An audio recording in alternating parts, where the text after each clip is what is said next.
자, 수업을 시작하겠습니다.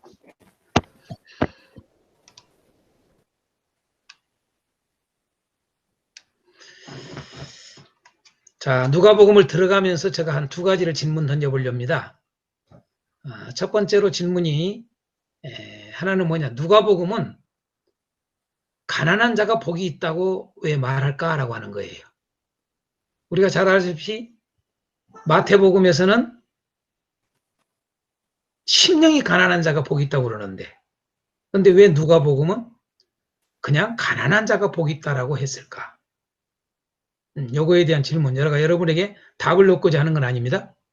그러나 이 질문을 던진 것은 여러분들이 누가복음을 볼 때에 여러 가지를 질문할 수 있지만은 이 두 가지만 질문 던져도 누가복음을 어떻게 우리가 읽어야 하는가, 누가복음을 어떻게 이해해야 되는가, 누가복음을 어떻게 바로 해석해야 되는가, 누가복음을 어떻게 적용해야 되는가, 이런 부분들을 알게 되는 겁니다.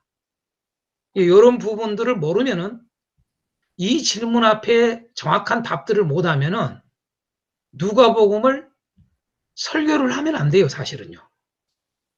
왜냐하면 설교라고 하는 것은 내 생각을 전하는 게 아니잖아요. 설교라고 하는 것은 하나님의 뜻을 전달하는 거예요. 우리는 전달자예요, 전달자. 내가 만드는 게 아니에요. 설교라고 하는 것은 만드는 게 아니에요. 전달하는 거예요.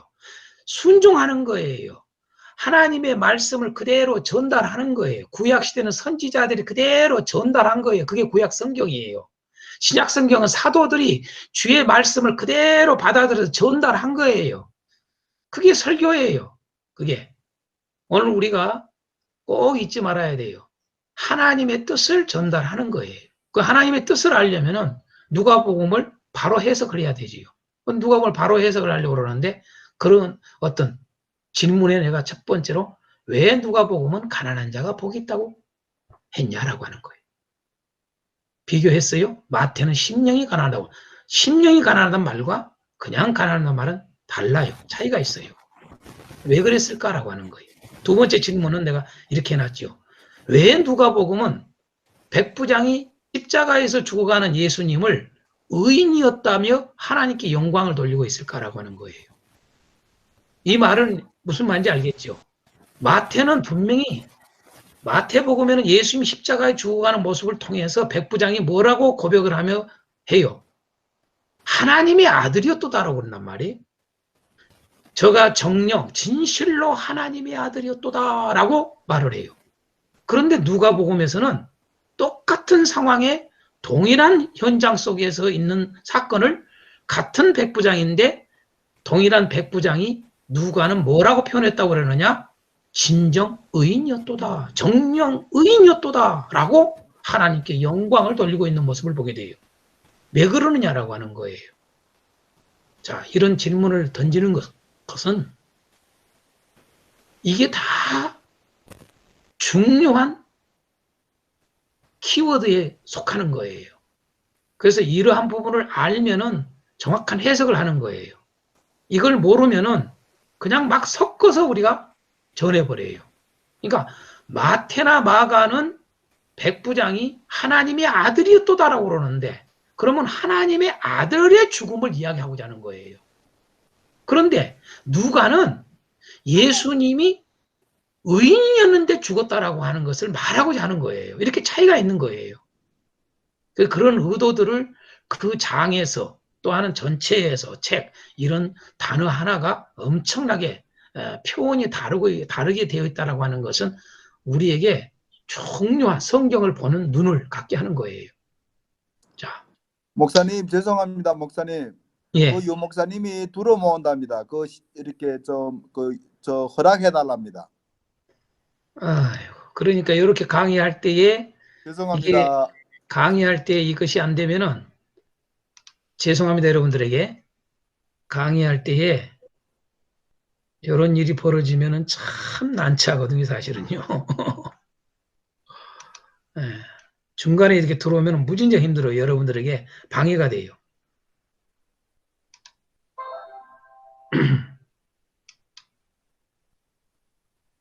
자, 죄송합니다. 다시 강의 들어갑니다.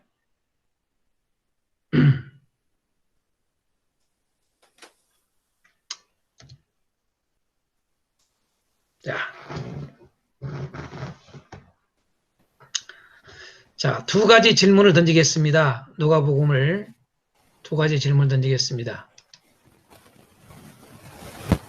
하나는 하나님 나라는 어떤 것이냐라고 하는 거예요. 누가복음이 아주 중요한 두 질문입니다. 이게 하나님 나라는 어떤 것일까? 과연 하나님 나라가 무엇을 말할까? 무엇이 하나님 나라일까? 라고 하는 거예요. 또 하나의 질문은 그러면 그 하나님 나라는 어떻게 해야 들어갈까? 라고 하는 이 두 질문을 누가복음은 우리에게 던져요. 그래서 what 문제와 how예요. 하나님 나라 뭐야? what? 그러면 그 하나님 나라는 이러이러는 거야? 라고 말을 하는 거예요. 그리고 누가복음은 하나님 나라는 그러면 어떻게 들어가? 그러한 하나님 나라를 어떻게 들어가? how? 이게 누가복음이에요. 아주 중요한 두 질문입니다. 누가복음 들어갈 때. 자, 이 질문을 하면서 조금 좀 더 좀 이야기를 다뤄주겠습니다. 하나님 나라는 과연 어떤 것인가라고 하는 질문 앞에 누가는 세 가지의 개념을 가지고 있어요. 누가는 하나님 나라가 세 가지 의미를 가지고 있다. 그게 첫 번째로 통치적 개념이에요. 하나님 나라라고 하는 말은 통치적 개념으로도 있다. 또 하나는 시간적 개념으로 있다. 또 하나는 장소적 개념으로 있다. 요거예요. 제가 마태복음 할 때는 하나님 나라와 천국을 비교할 때는 통치적 개념과 장소적 개념으로 둘로 나눴어요. 이렇게. 그럼 얼른 쉽게 이해할 수 있다라고 제가 말씀을 드렸는데 누가는 하나님 나라를 말을 할 때에 이 세 가지를 다 같이 통틀어서 써요. 통치적 개념, 시간적 개념, 장소적 개념을 모두 다 쓰고 있어요. 그게 누가의 특징이에요. 자, 그러면 하나님 나라를 통치적 개념으로 하고 있는가를 알 수 있는 본문을 한 몇 군데 보겠어요. 1장 31절, 33절, 73절, 75절, 17장 20절, 21절 보겠어요. 자, 노트로 봅니다. 한번 보세요. 자, 한번 읽어봅니다. 1장 31절에서 33절. 보라, 내가 잉태하여 아들을 낳으리니 그 이름을 예수라 하라. 그가 큰 자가 되고 지극히 높으신 이의 아들이라 일컬어질 것이요. 주 하나님께서 그 조상 다윗의 왕위를 그에게 주시리니 영원히 야곱의 집을 왕으로 다스릴 것이며 그 나라가 무궁하리라. 자, 1장 서두에 바로 이 말을 해요. 이게 바로 하나님 나라를 말하고 있는 거예요. 뭡니까? 예수님이 다스리는 나라다 그 말이에요.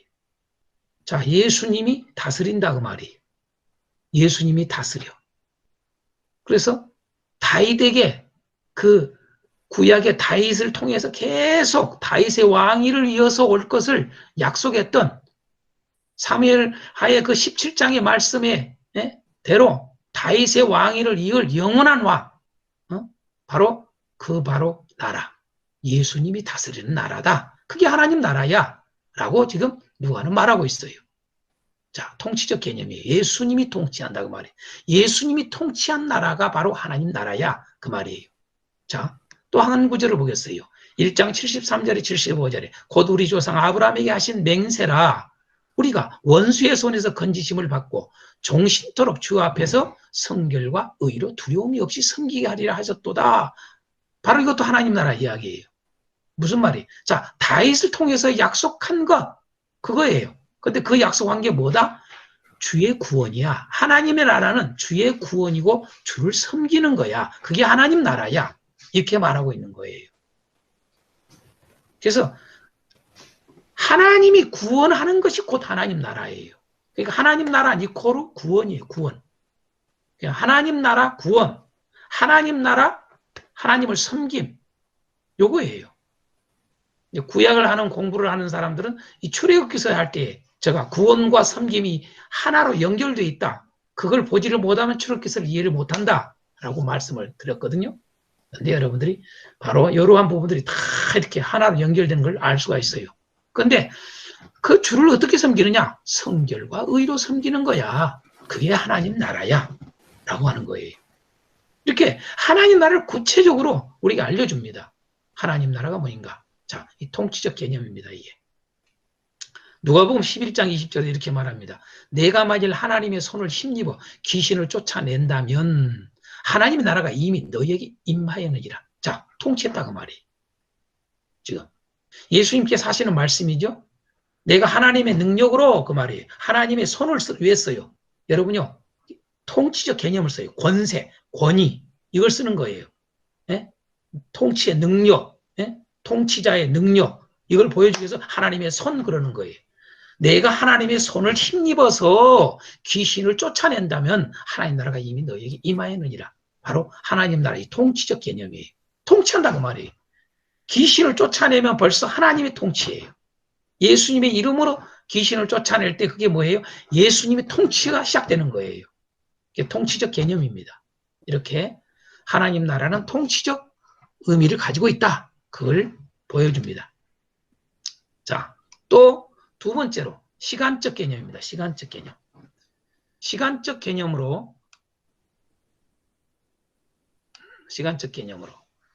여러분 10장 9절과 21장 31절을 보겠습니다. 자, 10장 9절에 뭐라고 그럽니까? 한번 읽어봅니다. 거기 있는 병자들을 고치고 또 말하기를 하나님의 나라가 너희에게 가까이 왔다 하라. 자, 이것은 지금 현재 예수님이 사역에 바로 들어갈 때 하는 이야기예요. 예수님이 하시는 사역 속에 그런 거예요.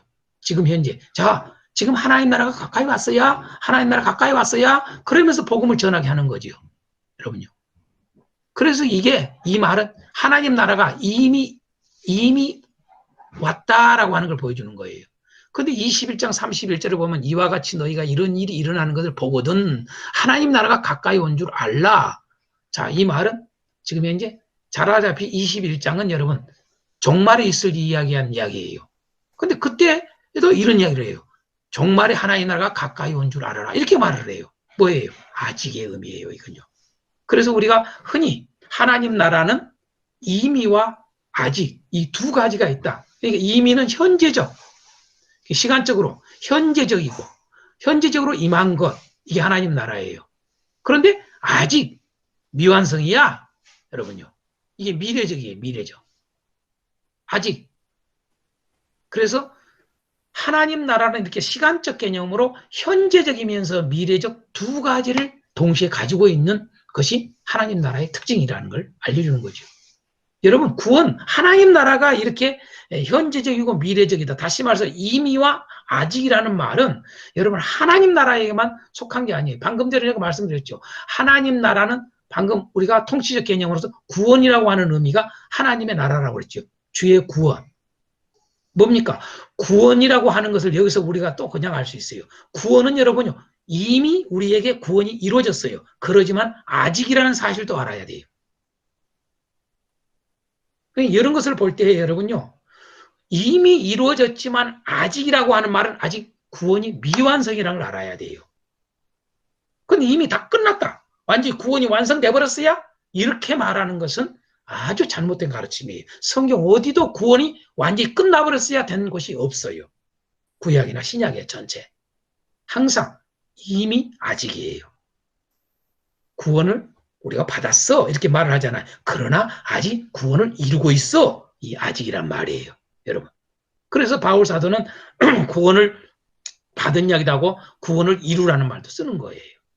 자, 시간적 개념인 걸 우리가 알 수 있어요. 하나님 나라. 자, 장소적 개념을 한번 보겠어요. 장소적 개념. 자, 장소적 개념으로도 하나님 나라를 누가는 또 쓰고 있어요.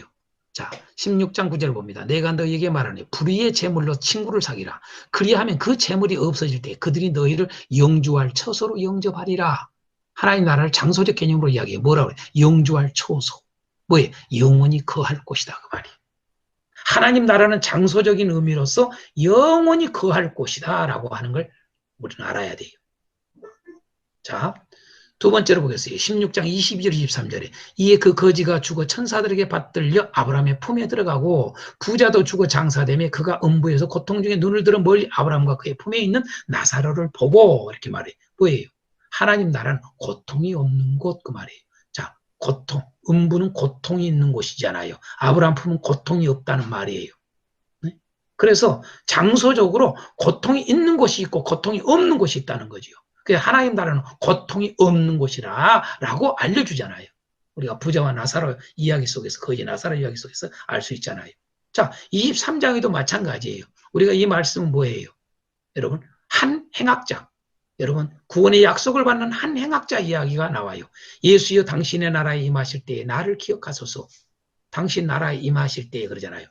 기억하소서. 예수께서 이르시되 내가 진실로 너희에게 이르노니 오늘 내가 나와 함께 낙원에 있으리라 하시니라. 자, 낙원이요, 낙원. 뭐예요? 예수님과 함께 거하는 낙원의 장소적 개념이에요. 여러분, 예수님과 함께 거하는 낙원이에요, 낙원. 통치적 개념이 아니에요. 시간적 개념이 아니에요. 낙원이에요, 낙원의 장소적 개념이라고요. 이렇게. 이와 같이 하나님 나라는 이렇게 통치적인 의미도 있고 시간적인 의미도 있고 장소적인 의미까지 통틀어서 있는 것을 누가는 아주 근거로 제시하고 있어요. 이것은 여러분들에게 아주 중요하기 때문에 제가 이걸 알려주는 거예요. 왜냐하면 우리 교회 안에, 기독교 안에 하나님 나라라고 하는 개념 정리가 안 돼 있어요. 어떤 대부분 하나님 나라를 어디다 쓰냐라면요, 통치적 개념에 많이 있어요. 그게 아주 또 샤프하고 좀 배웠다고, 지성이 있다는 사람들은 장소적 개념 무슨 그런 똥딴지 같은 소리를 해. 하나님 나라는 그런 말이 아니야. 장소, 어디 저 하나님 나라가 따로 그런 게 아니야. 통치적 개념이야. 이걸 엄청나게 강조를 해요. 여러분 들어보세요. 수많은 목사님들과 수많은 여러분 신학자들 이야기 들어보세요. 하나님 나라를 어떻게 가르치고 있는가. 성도들이 어떻게 많이 좀 배웠다는 사람들이 여러분 하나님 나라를 어떻게 알고 있는가 성도들 한번 물어보세요. 이 세 가지 개념을 동시에 가지고 있는 사람들이 없어요. 다 통치적 개념이나 시간적 개념이나 장소적 개념이나 이미와 아직이에요. 여러분, 이미와 아직 이런 것들이 우리에게 있어요. 그래서 통치적 개념, 시간적 개념, 장소적 개념이 통틀어서 들어가는 게 하나님 나라다라고 하는 큰 틀로 이렇게 볼 줄 알아야 됩니다. 어느 한쪽으로만 보면 안 됩니다. 자, 또 한 가지의 큰 누가복음의 질문은 과연 그러면 이런 하나님 나라를 어떻게 해야 들어가느냐라고 하는 거예요. 어떻게 해야 들어가느냐. 자, 사실 뭐 제가 지금 하나님 나라는 어떤 것인가 구체적인 걸 지금 누가복음에 안 알려고 있어요. 자, 그 다음에 하나님 나라는 어떻게 들어가는가 이 두 가지를 생각하라 이거예요. 누가복음을 적어도 우리가 들어가면 성도들이 이걸 생각하게 해야 돼요. 목사님들이 누가복음을 강의를 하거나 누가복음을 강의를 하거나 누가복음을 설교를 해나갈 때에 적어도 이 두 가지 질문을 던져야 돼요. 하나님 나라는 뭔지 아십니까? 라고 던져야 돼요. 그러면서 하나님 나라는 어떻게 해야 들어간지 아십니까? 두 번째 이렇게 질문 던져야 됩니다. 아주 심플하면서도 확실하게 질문을 던져야 돼요. 그냥 복잡하게 많이 이야기할 필요 없어요. 아주 단순 명료하게 이 질문을 던지는 게 필요해요. 누가복음이. 자, 이 정도로 하고 중심 단어로 들어가겠습니다. 중심 단어. 누가복음의 중심 단어는 뭘까요? 누가복음의 중심 단어. 여러분 나름대로 누가복음 읽으면서 중심 단어가 뭐인가 좀 생각도 해보고 그랬을 거예요. 또 그러고 여러분들 중에는 누가복음을 적어도 한 번 정도는 다 듣는 분들이 많이 있어요. 여기에는. 그러지만 한 번 또 검토해 보길 바랍니다. 자, 중심 단어가 있습니다. 이루어진 일이라는 단어가예요. 이루어진 일. 누가복음의 중심 단어는 이루어진 일입니다. 여러분, 이루어진 일이라고 1장 1절 바로 들어가자마자 그래요. 우리 중에 이루어진 사실에 대하여 딱 출발이 그래요. 우리 중에 이루어진 사실에 대하여, 우리 중에 이루어진 일에 대하여 같은 말이에요, 여러분. 1장 1절 첫 들어가면서 이 말을 해요. 그러면서 또 마지막에 가도 보면은 여러분요, 이루어진 일이라고 24장 44절과 48절에 나와요. 앞뒤에 이루어진 일이라고 나와요. 이루어진 일. 근데 이렇게 앞뒤만 있는 게 아니라 누가복음에 이 이루어진 일이라고 하는 이 말이 여러분 누가복음에 전체적으로 산재되어 있어요. 한 20회 이상을 쓰고 있어요. 이 말을요. 참 이게 독특해요. 누가가 쓰는 네 복음서 중에서 특별히 이걸 이루어진 사실이다, 이루어진 일이다 라고 하는 것을 말을 해요. 자, 그러면 제가 여러분들 이것이 키워드라고 그랬는데 그러면 여러분들 질문 하나 할게요. 여러분 누가가 말하고 있는 지금 현재 우리 중에 이루어진 사실, 이루어진 일이 뭘까요? 그 이루어진 일이라는 게 뭐냐 이 말이에요. 여러분 그게 다른 게 아니라 하나님 나라입니다. 하나님 나라. 하나님 나라라고요. 그래서 니코르예요. 이루어진 일이라는 말은 하나님 나라요 그 말이에요. 하나님 나라가 이루어지는 거예요. 여러분. 자, 그러면 좀 더 구체적으로 이 중심 단어가 결국 이제 하나님 나라라는 걸 알게 됐어요. 그러면 하나님 나라라고 하는 게 중심 단어인가 아닌가 근거, 첫 번째 근거가 여러분 하나님 나라를 강조를 하고 있는데 40회 이상을 강조하고 있다는 사실이에요. 엄청 강조해요. 하나님 나라라는 말을 이렇게 많이 씁니다. 마태복음 참고로 10번 나와요. 하나님 나라가. 마가복음은 14번 나와요. 요한복음은 2번뿐이 안 써요. 하나님 나라라는 말을. 그런데 누가는 40회 이상이나 쓰고 있어요. 하나님 나라를. 이렇게 많이 써요. 그 말은 뭐예요? 그러니까 단어가 엄청나게 여러분 중심 단어를 찾는 것은 늘 이야기하지만 가장 많이 쓰고 있는 거 반복해서 강조하는 단어면 그걸 주시해서 봐야 돼요. 그러니까 이것은 하나님 나라라는 말이 아주 누가복음의 중심 단어구나 알 수 있는 게 첫 번째가 뭐냐라면은 여러분 이렇게 하나님 나라를 많이 쓰고 있다라고 하는 거. 두 번째로 뭐냐라면은 여러분 이루어진 일이라고 하는 게 누가복음의 앞부분과 뒷부분에도 있고 전체적으로 산재되어 있어요. 바로 아하 이거 하나님 나라구나. 그것도 또 부족할까 봐서 근거 제가 2로 하나님 나라를 넣었어요. 그게 뭐냐 여러분 누가복음 4장 18절에는 뭐가 나오고 하나님 나라가 나와요. 또 4장 43절에 보면 하나님 나라라는 말을 써요. 근데 동일한 이러한 같은 사건과 같은 내용인데도 불구하고 마가복음은 뭐라고 썼는가 보자 그 말이에요. 비교를 해보라 그 말이에요. 또 누가복음 6장 20장에는 이렇게 하나님 나라가 기록되는데 마태복음 5장 3절에는 없어요. 여러분 7장 또 28절 하나님 나라인데 마태복음 11장에 같은 병행구절인데 없어요. 또 8장의 10절에 누가복음에는 있는데 마태복음 병행구절인 13장 11절에는 없어요. 이런 식으로 여러분 쭉 이게 엄청나요 이게. 자 한번 보겠어요. 직접 한번 성경을 보겠어요. 자 누가복음 4장 18절에서 19절에 보면은 여러분 이런 말이 있어요. 주의 성령이 내게 임하셨으니 이는 가난한 자에게 복음을 전하게 하시려고 내게 기름을 부으시고 나를 보내사 포로된 자에게 자유를 눈먼 자에게 다시 보게 함을 전파하려 하며 눌린 자를 자유롭게 하고 주의 은혜의 의를 전파하게 하려 하심이라 하였더라 라는 말을 해요. 자, 제가 왜 이 말을 쓰느냐 여러분요 여기는 하나님 나라라는 말을 직접적으로 안 써요. 하나님 나라는 말을. 그러나 이게 지금 하나님 나라를 전하는 이야기를 하고 있는 거예요. 하나님 나라를 전하고 있거든요. 이것은 그대로 하나님 나라를 전하고 있는 거예요. 왜 제가 여러분에게 이걸 읽게 하느냐라면은 이따가 이제 좀 강조 특징 중에 할 때에 참고하시라고 내가 그때 안 읽어드릴 수 있으니까 하시라고 제가 말씀을 드린 겁니다. 자, 이것은 이사야서 61장 1절 2절의 말씀하고 동일해요.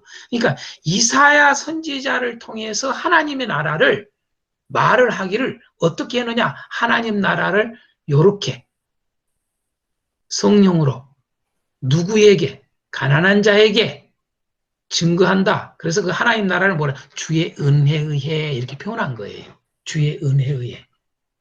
여러분 은혜에 의해 안식년하고 같은 게 안식년 여러분요. 안식년 여러분. 네? 이 하나님 나라의 그 의미를 우리에게 보여주는 거예요. 이사야 선지자는 이 하나님의 나라를 엄청나게 강조하는 거거든요. 자, 그러면 이제 구체적으로 비교를 해보겠어요. 누가복음 4장 43절은 예수께서 이르시되 내가 다른 동네에서도 하나님의 나라의 복음을 전하여야 하리니 나는 이 일을 위해 보내심을 받았노라 이렇게 말을 해요. 같은 병행구절에 마가복음 1장 30절에 보라고 이르시되 우리가 다른 가까운 마을들로 가자 거기서도 전도하리니 내가 이를 위하여 왔노라 하시고 그러잖아요. 자, 여기는 하나님 나라가 있는데 여기는 하나님 나라는 말을 안 써요. 그냥 전도하라 딱 이렇게만 쓴단 말이에요.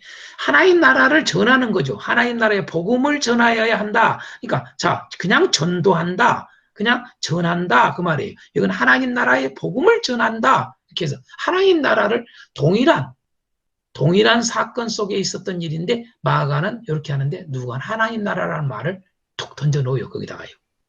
자, 누가복음 6장 20절에 보면도 마찬가지예요. 예수께서 눈을 들어 제자들을 보시고 이르시되 너희 가난한 자는 복이 있나니 하나님 나라가 너희 것이다 이렇게 말을 해요. 근데 마태는 뭐라고 그래요? 심령이 가난한 자는 복이 있나니 천국이들. 자, 여기는 하나님 나라는 여기는 천국으로 해놨어요. 자, 누가복음 7장 28절 내가 너희에게 말해 여자가 낳은 자 중에 요한보다 큰 자가 없도다. 그러나 하나님의 나라에서는 극히 작은 자라도 그보다 크니라 이렇게 했는데 여러분 마태는 뭐라고 그래요? 내가 진실로 너에게 말해 여자가 낳은 자 중에 세리온보다 큰 이가 일어남이 없도다. 그러나 천국에서는 극히 작은 자라도 그보다 크니라. 마태복음 여러분 천국이라고 그래요. 여기는 하나님 나라고 되어 있는데. 자, 누가복음 8장 10절을 보겠어요. 누가복음 8장 10절 이르시되 하나님의 나라의 비밀을 아는 것이 너희에게는 허락되었으나 다른 사람에게는 비유로 하나니 이는 그들로 보아도 보지 못하고 들어도 깨닫지 못하게 하려 함이라. 자, 씨 뿌리는 비유에 대한 이야기예요. 누가복음 분명히 하나님 나라의 비밀을 아는 것 그러잖아요. 근데 마태 뭐라고 그래요? 씨 뿌리는 비유에 천국의 비밀을 아는 것이 너희에 허락되었으나 여러분 여기는 하나님 나라고 여기는 천국이라고 그래요. 자, 누가복음 9장에 하나님의 나라를 전파하며 앓는 자를 고치게 하려고 내보내시며 이렇게 되어 있는데 마태복음 10장에는 똑같은 동일한 적인데 가면서 전파해 말해 천국이 가까웠다. 하나님 나라 여기는 천국 이렇게 말을 해요. 자, 누가복음 9장 무리가 알고 따라왔거늘 예수께서 그들을 영접해서 하나님의 나라의 일을 이야기하신 병 고칠 자들은 고치시더라. 그런데 마태는 뭐라고 그러냐? 예수께서 나와서 큰 무리를 보시고 불쌍히 여기사 그 중에 있는 병자를 고쳐주시니라. 자, 그냥 병자 고쳤다는 말만 하지 하나님 나라 일을 이야기했다는 말을 넣질 않아요. 그런 누가는 이렇게 이야기를 해요. 자, 마가복음도 마찬가지. 예수께서 나와서 큰 무리를 보시고 그 목자 없는 양 같음을 인하여 불쌍해서 이에 여러 가지로 가르치시더라. 그냥 가르치시더라. 이렇게 돼 있어요. 여기는 하나님 나라를 이야기했다, 가르쳤다고 했는데 이렇게 달라요, 여러분.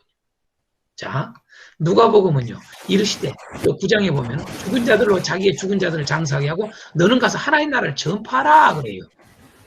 자, 분명히 이렇게 하는데 여러분 마태는 예수께서 이르시되 죽은 자들이 그들의 죽은 자들을 장사하게 하고 너는 나를 따르라. 자, 하나님 나라를 전파하라 말을 안 써요. 여기는 하나님 나라를 장사하고 하나님 나라를 전파하라 그런데 그냥 죽은 자들을 장사하게 하고 너는 나 따라 이렇게만 되어 있어요. 이 차이점이 이렇게 나오는 거예요. 자, 누가복음 12장 31절도 다만 너희는 그의 나라를 구하라. 그러면 이런 것들 너희 더하시라. 근데 누가복음에는 뭐라고 그러느냐? 누가복음 이렇게 나오는데 마태복음은 뭐라고 그러냐? 너희는 먼저 그의 나라와 그의 의를 구하라. 자, 여기는 그의 나라만이라고 돼 있어요. 근데 마태는 그의 나라와 그의 의예요. 제가 이야기했죠. 마태복음에 할 때도. 여러분, 마태는 하나님의 나라를 이야기하는데 특별히 뭘 강조한다? 하나님의 의를 강조한다는 거예요. 누가는 하나님의 의를 강조하는 것보다 하나님의 나라를 강조하는 거예요. 그러니까 하나님의 의를 똑같은 동일한 병행 구절인데 여기는 하나님의 나라를 구하라고만 나와요. 이렇게 차이가 있죠. 자, 누가복음 21장 31절 보면 이렇게 말이 나와요. 이와 같이 너희가 이런 일이 일어나는 것을 보거든 하나님의 나라를 가까이 온 줄 알아라 이렇게 돼 있어요. 그런데 마태복음은 뭐라고 되느냐? 이와 같이 너희도 이 모든 일을 보거든 인자가 가까이 여기는 하나님 나라 가까이 온 줄 알아라. 근데 여기는 인자가 가까이 온 줄 알아라 이렇게 돼 있어요. 마태는요. 이렇게 다 이 차이가 있죠. 또 마가는 뭐라고 그러냐면 인자가 가까이 온 줄 알아라 이렇게 돼 있어요. 그러니까 마태나 마가는 인자가 가까이 온 줄 알아라 라고 돼 있는데 종말 때 여기는 하나님 나라 가까이 온 줄 알아라. 여러분 동일한 병행 구절인데 이렇게 하나님의 나라를 강조하고 있는 것을 볼 수가 있습니다, 여러분. 자, 이렇게 근거들을 제가 제시했습니다. 누가는 하나님 나라를 중심 단어로 쓰고 있다라고 하는 이야기입니다. 자, 기록 대상을 보겠습니다. 기록 대상. 기록 목적과 기록 대상. 기록 목적과 기록 대상은 여러분들이 뭐 다 이미 알겠지만은 한 번 더 보겠습니다. 기록 목적. 자, 기록 목적하고 기록 대상. 하나님 나라를 확실하게 알도록 하기 위해서 기록을 한 거예요. 누가는요. 하나님 나라를 확실하게 알도록. 자, 그 말은 뭐예요? 대상은 데오빌로 각하에게 썼어요. 그러면 여기서 알 수 있는 게 전제적으로 우리가 뭘 알 수 있어요? 데오빌로 각하라고 하는 사람은 하나님 나라를 어느 정도는 알고 있는 자라는 걸 알 수가 있어요. 왜? 확실하게 알도록이라는 말을 썼기 때문에. 어느 정도는 알고 있어요. 각하께서는 하나님 나라를 알고 있기 때문에 그런데 확실하게 좀 알기를 원합니다. 그래서 내가 이렇게 썼습니다. 라고 누가복음을 쓴 거예요. 사실 보겠습니다. 누가복음을 여러분들이 이제 좀 참고로 우리가 볼 것 같으면은 1장 4절에 이는 각하가 알고 있는 바를 이렇게 했잖아요. 이는 각하가 알고 있는 바를 이미 알고 있는 거예요. 그 알고 있는 바가 뭐예요? 데오빌로 각하가 알고 있는 바가 뭐예요? 하나님 나라 이야기. 여러분. 자, 지금 현재 예수 그리스도를 통해서 이루어진 모든 사건들이 하나님 나라 일이에요. 하나님 나라예요. 그것을 알고 있어요. 그런데 더 확실하게 하려 함이로라. 이걸 목적으로 누가복음이 써졌다는 사실을 알 수가 있어요. 자, 이 말은 무슨 말일까요? 여러분, 누가복음은 네 복음서 중에서 자, 우리는 마태복음을 강해 설교를 하고 마가복음을 강해 설교를 하고 그 다음에 누가복음을 강해 설교를 할 줄 알아야 돼요. 자, 누가복음을 통해서 어떻게 돼요? 하나님의 나라를 더 확실하게 알게 하는 거예요. 확실하게.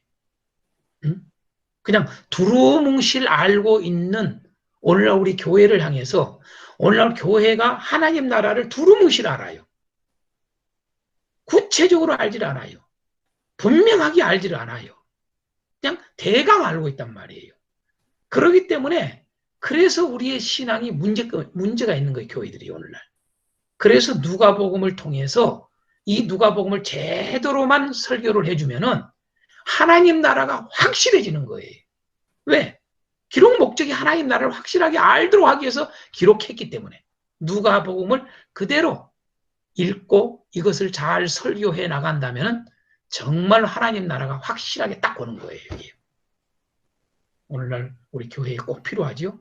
뭐 이런 걸 생각하면 성경은 창세기부터 계시록까지 하나도 빠뜨리지 않고 다 설교를 해야 되는구나. 너무나도 다 필요하구나 라고 하는 생각이 참 많이 들어요. 자, 대상이 데오빌로예요. 데오빌로라고에 대해서 두 가지 의견이 있어요. 첫 번째로 데오빌로의 뜻이 하나님이 사랑하는 자라는 뜻도 있고 하나님의 친구라는 뜻이 있어요. 두 가지. 그래서 데오빌로는 어떤 사람들은 그래요.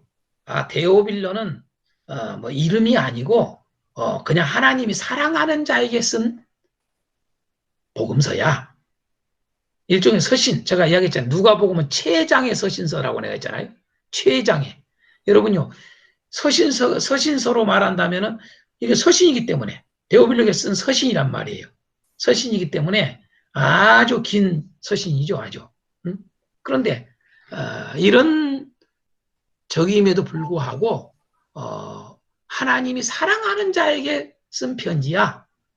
이렇게도 여러분 어떤 사람들은 말을 해요.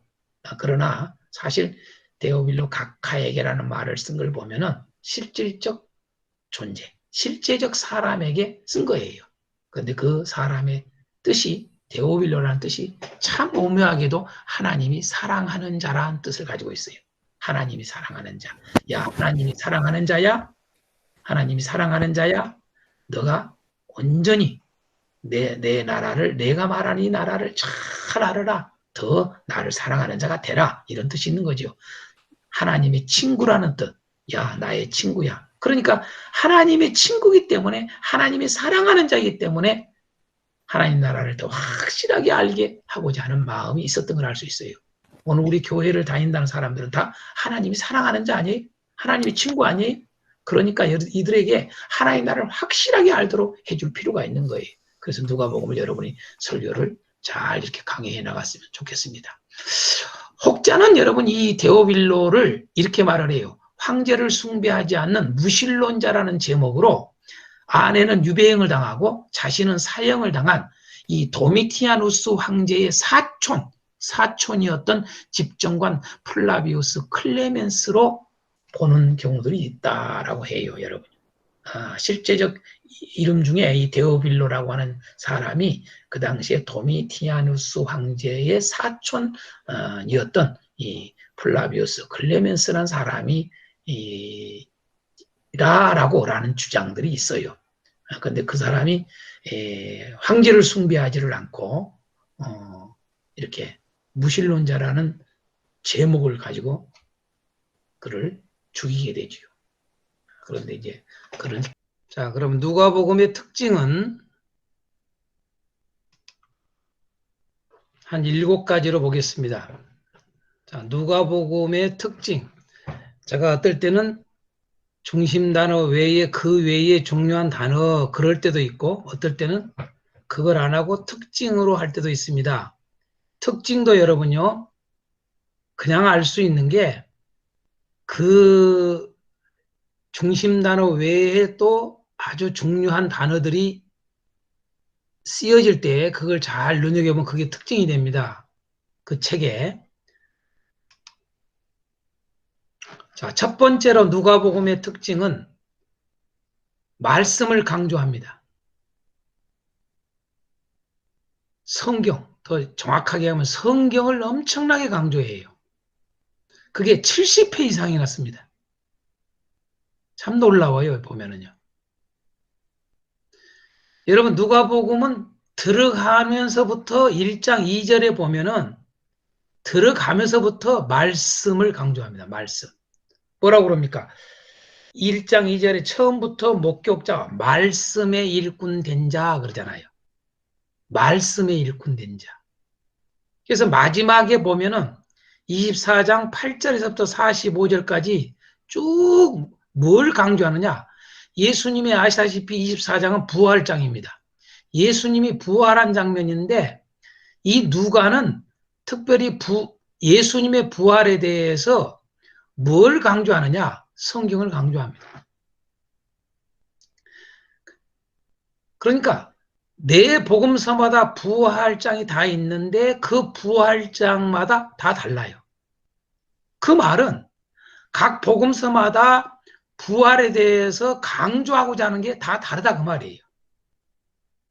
그게 바로 그 책의 다 특징이에요. 강조점이에요. 그런 걸 우리가 놓치지 말고 성경을 봐야 돼요. 자, 누가는 바로 부활하신 자신의 모습에 대해서 제자들에게 야, 나 여기 부활했어. 야, 봐라, 나 부활했다. 이렇게 무조건 알리질 않아요. 엠마오로 슬픔 속에 근심함에 간 두 제자를 향해서도 야, 나야, 나 여기 만져봐. 안 그래요, 절대로. 성경을 가지고 가르쳐요, 성경을 가지고. 왜 그러느냐 이거예요. 왜? 여러분 아까 마리아 마르다 이야기도 했어요. 마리아 마르다 사건만 있는 게 아니에요, 여러분요. 여러분 잘 알다시피 여러분 16장에 보면은 누가 나와요? 부자와 거지 나사로 이야기가 나와요. 부자와 거지 나사로 이야기 속에서 핵심이 뭔 줄 아세요? 여러분요, 성경이에요, 성경. 부자가 자기는 아브라함의 자손이기 때문에 자기는 구원받을 줄 알았어. 예? 하나님 나라 들어갈 줄 알았어요. 근데 가서 죽고 나서 보니까 하나님 나라가 아니에요. 여러분요. 음부의 지옥이에요, 지옥. 여러분요. 너무 고통스러운 것이 있는 거예요. 그런데 뭐예요?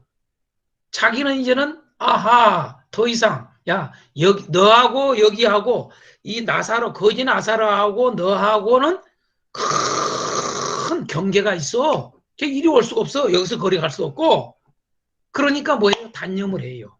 처음에는 물 한 모금을 달라 그랬다 어쨌다 그러다가 이제는 단념을 해요. 그래서 단념을 자기는 안 되겠다는 건 이제 자기는 여기서 기회가 없구나. 그걸 알았어요. 그러니까 뭐라고 그래요? 아직 이 땅에 살아있는 자기 가족들 생각하는 거예요. 자기 가족들. 거기서 아브라함에게 부탁을 하는 거예요. 아브라함에게. 응? 뭐라고 부탁해요? 아버지요. 아버지요. 우리 집에 우리 형제들이 있어요. 그들에게 이걸 좀 알려줘야 돼요.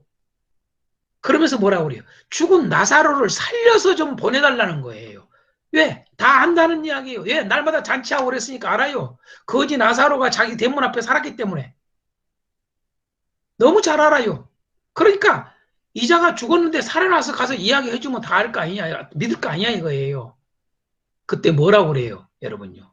아브라함이. 예. 거기 모세, 선지자들, 그들의 말을 듣지 않으면은 죽은 나사로가 살아나서 가서 말을 해도 안 들어. 그 말은 무슨 말이에요? 성경을 말해요. 성경 믿지 않으면은, 성경이 하나님 말씀 믿지 않으면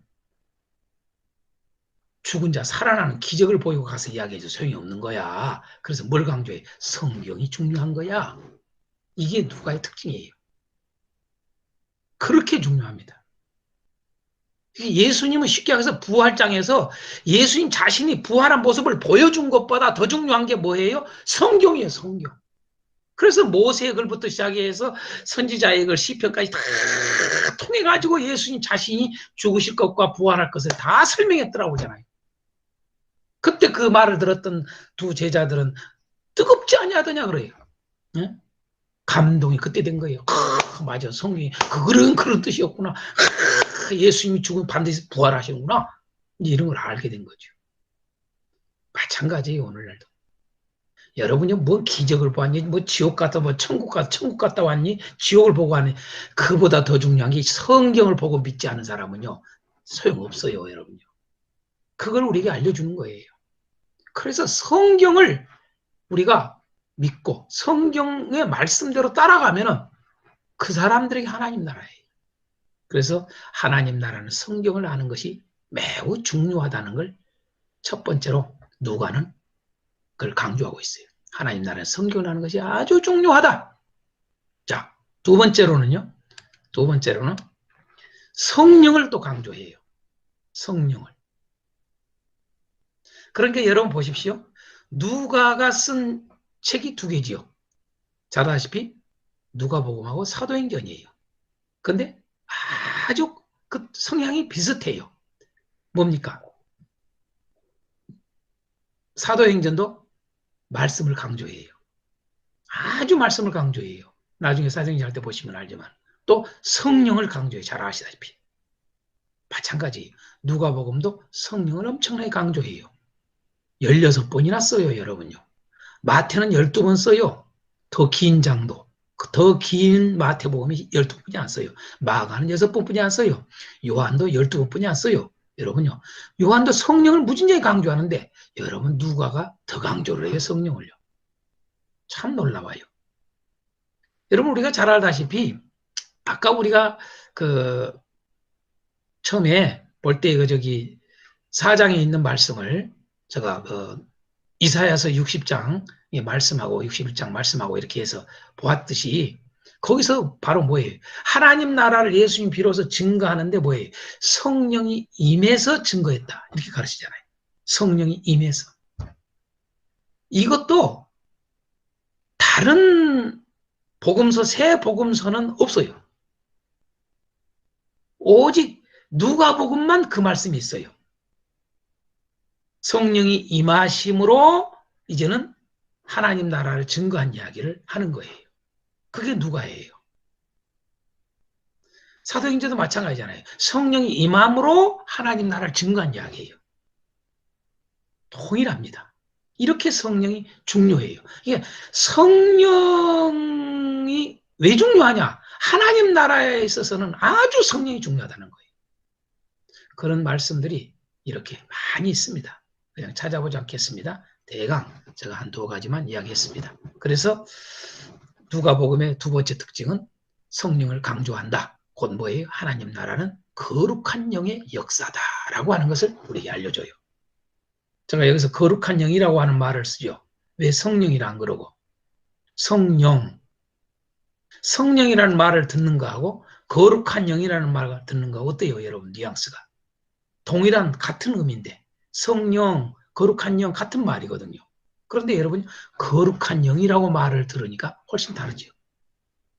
그래서 제가 일부러 성령이 거룩한 영이잖아요. 그래서 거룩한 영의 역사다 이렇게 한 거예요. 제가 성전할 때도 성전이라고 우리가 우리 한글 성경에 보면은 성령 그러지 말고 거룩한 영이 임했다 뭐 이렇게 해야 되는데 그냥 성령. 그러니까 좀 느낌이 다르잖아요. 응? 뜻은 알지만 성령에 대해서 뜻은 알지만 자 성전이라는 말도 그냥 성전 이렇게 하는 것보다 거룩한 전, 거룩한 하나님의 집. 여러분, 거룩한 곳. 이렇게 여러분 생각이 되면 어떻게 되겠어요? 교회로 올 때도 어떻게 되겠어요? 거룩한 곳에 와. 벌써 이게 달라지잖아요, 자세가요. 그냥 성전에 왔어. 벌써 좀 생각이 달라요. 좀 그래서 그런 단어를 좀 이런 것도 좀 이렇게 쓸 필요가 있다. 자, 세 번째로 하나님 나라의 특징은 가난한 자를 강조합니다. 가난한 자를. 아주 또 특별히 또 특이한 점이 누가복음은 가난한 자를 엄청 강조합니다. 여러분, 자 실질적인 가난한 자라고 하는 직접어로는 9번 정도 써요. 마태는 5번 정도 쓰고 마가도 5번 쓰고 요한도 4번 쓰지만은 누가는 9번 정도 써요. 그러나 여러분요, 이 직접적인 가난이라고 하는 말을 9번만 쓰는 게 아니라 내용적으로 제가 조금 이따가 누가복음에만 있는 내용들을 조금 이야기하겠습니다만은 여러분 내용적으로 보면 전반적으로 흐르고 있는 누가복음의 전체적으로 흐르고 있는 아주 핵심적인 것 중에 하나가 가난한 자입니다. 가난한 자. 가난한 자를 엄청 강조합니다. 아까 전에 하나님 나라 이야기할 때 했습니다만은 여러분 뭡니까? 가난한 자가 복이 있나니 하나님 나라가 임한다. 이렇게 말했단 말이에요. 가난한 자에. 그러니까 가난한 자에게 하나님 나라가 임한다.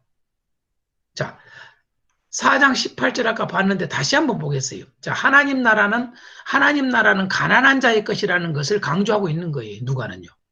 철저히 가난한 자의 것이에요. 자, 여기를 좀 제가 노트화를 시켰어요. 좀 찾아보겠어요, 여러분.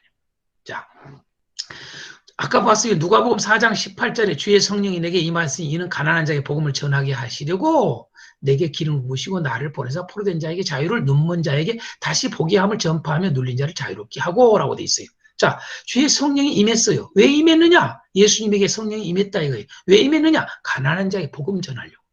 가난한 자에게 하나님 나라를 알려주려고. 하나님 나라를 알게 하려고. 이 말이에요. 여러분, 가난한 자에게라고 딱 대상을 가난한 자라 했어요. 여러분, 우리가 알다시피 누가복음의 대상이 누구라고 했어요? 데오빌로 카카예요. 여러분, 부유해요. 부자예요. 그리고 뭐예요? 높은 자리를 가지고 있는 사람이에요. 그런데 여러분, 이 말을 들었을 때 데오빌로가 어떤 생각이 들었겠어요? 야, 예수님이 오셔서 하신 일이 가난한 자에게 복음을 전하네? 기가 막힐 이야기예요. 충격을 좀 받는 거죠. 야, 데오빌로도 아마도 저 부자, 나사로와 부자 이야기에서 부자처럼 나도 그냥 하나님 나라 들어갔구나 생각을 하고 있었을 거예요. 그런데 누가복음을 여러분 이것을 읽으면서 놀래 자빠졌을 거예요. 제가 안 봐도 비디오예요. 네? 이렇게 하는 거예요. 이렇게. 그런데 이 말씀이 마태복음에도 없고 마가복음에도 없어요. 요한복음도 없고요. 없습니다. 이 말이. 하나님 나라는 가난한 자에게 복음을 증거하는 거다라고 하는 가난한 자를 엄청나게 강조하는 거예요. 또 다른 데 볼까요?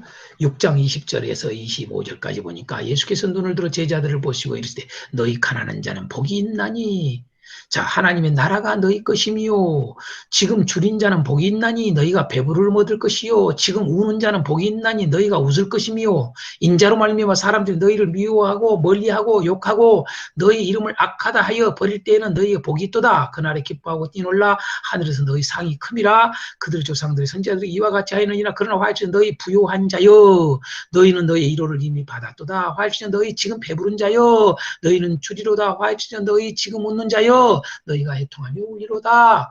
누가복음 이렇게 말하고 있어요. 여러분 보세요. 누가복음. 누가복음은 누가 복 있다고 그러는 거예요. 한마디로 말해서 가난한 자가 복 있어야 이 말을 하고 있는 거예요. 지금요. 자, 가난한 자라는 말이 무슨 말이에요, 여러분요? 지금 줄인다. 같은 의미예요. 이게 포함된 거예요. 줄인 거예요. 가난한 자의 이제 의미를 알아야 돼요. 여기서 가난한 자의 의미를 알아야 돼요. 자, 가난한 자가 뭘까요? 누가복음에서 가난한 자의 의미가 뭘까요? 보니까 뭐예요? 4장 18절에서는 포로된 자, 눈먼 자, 눌린 자.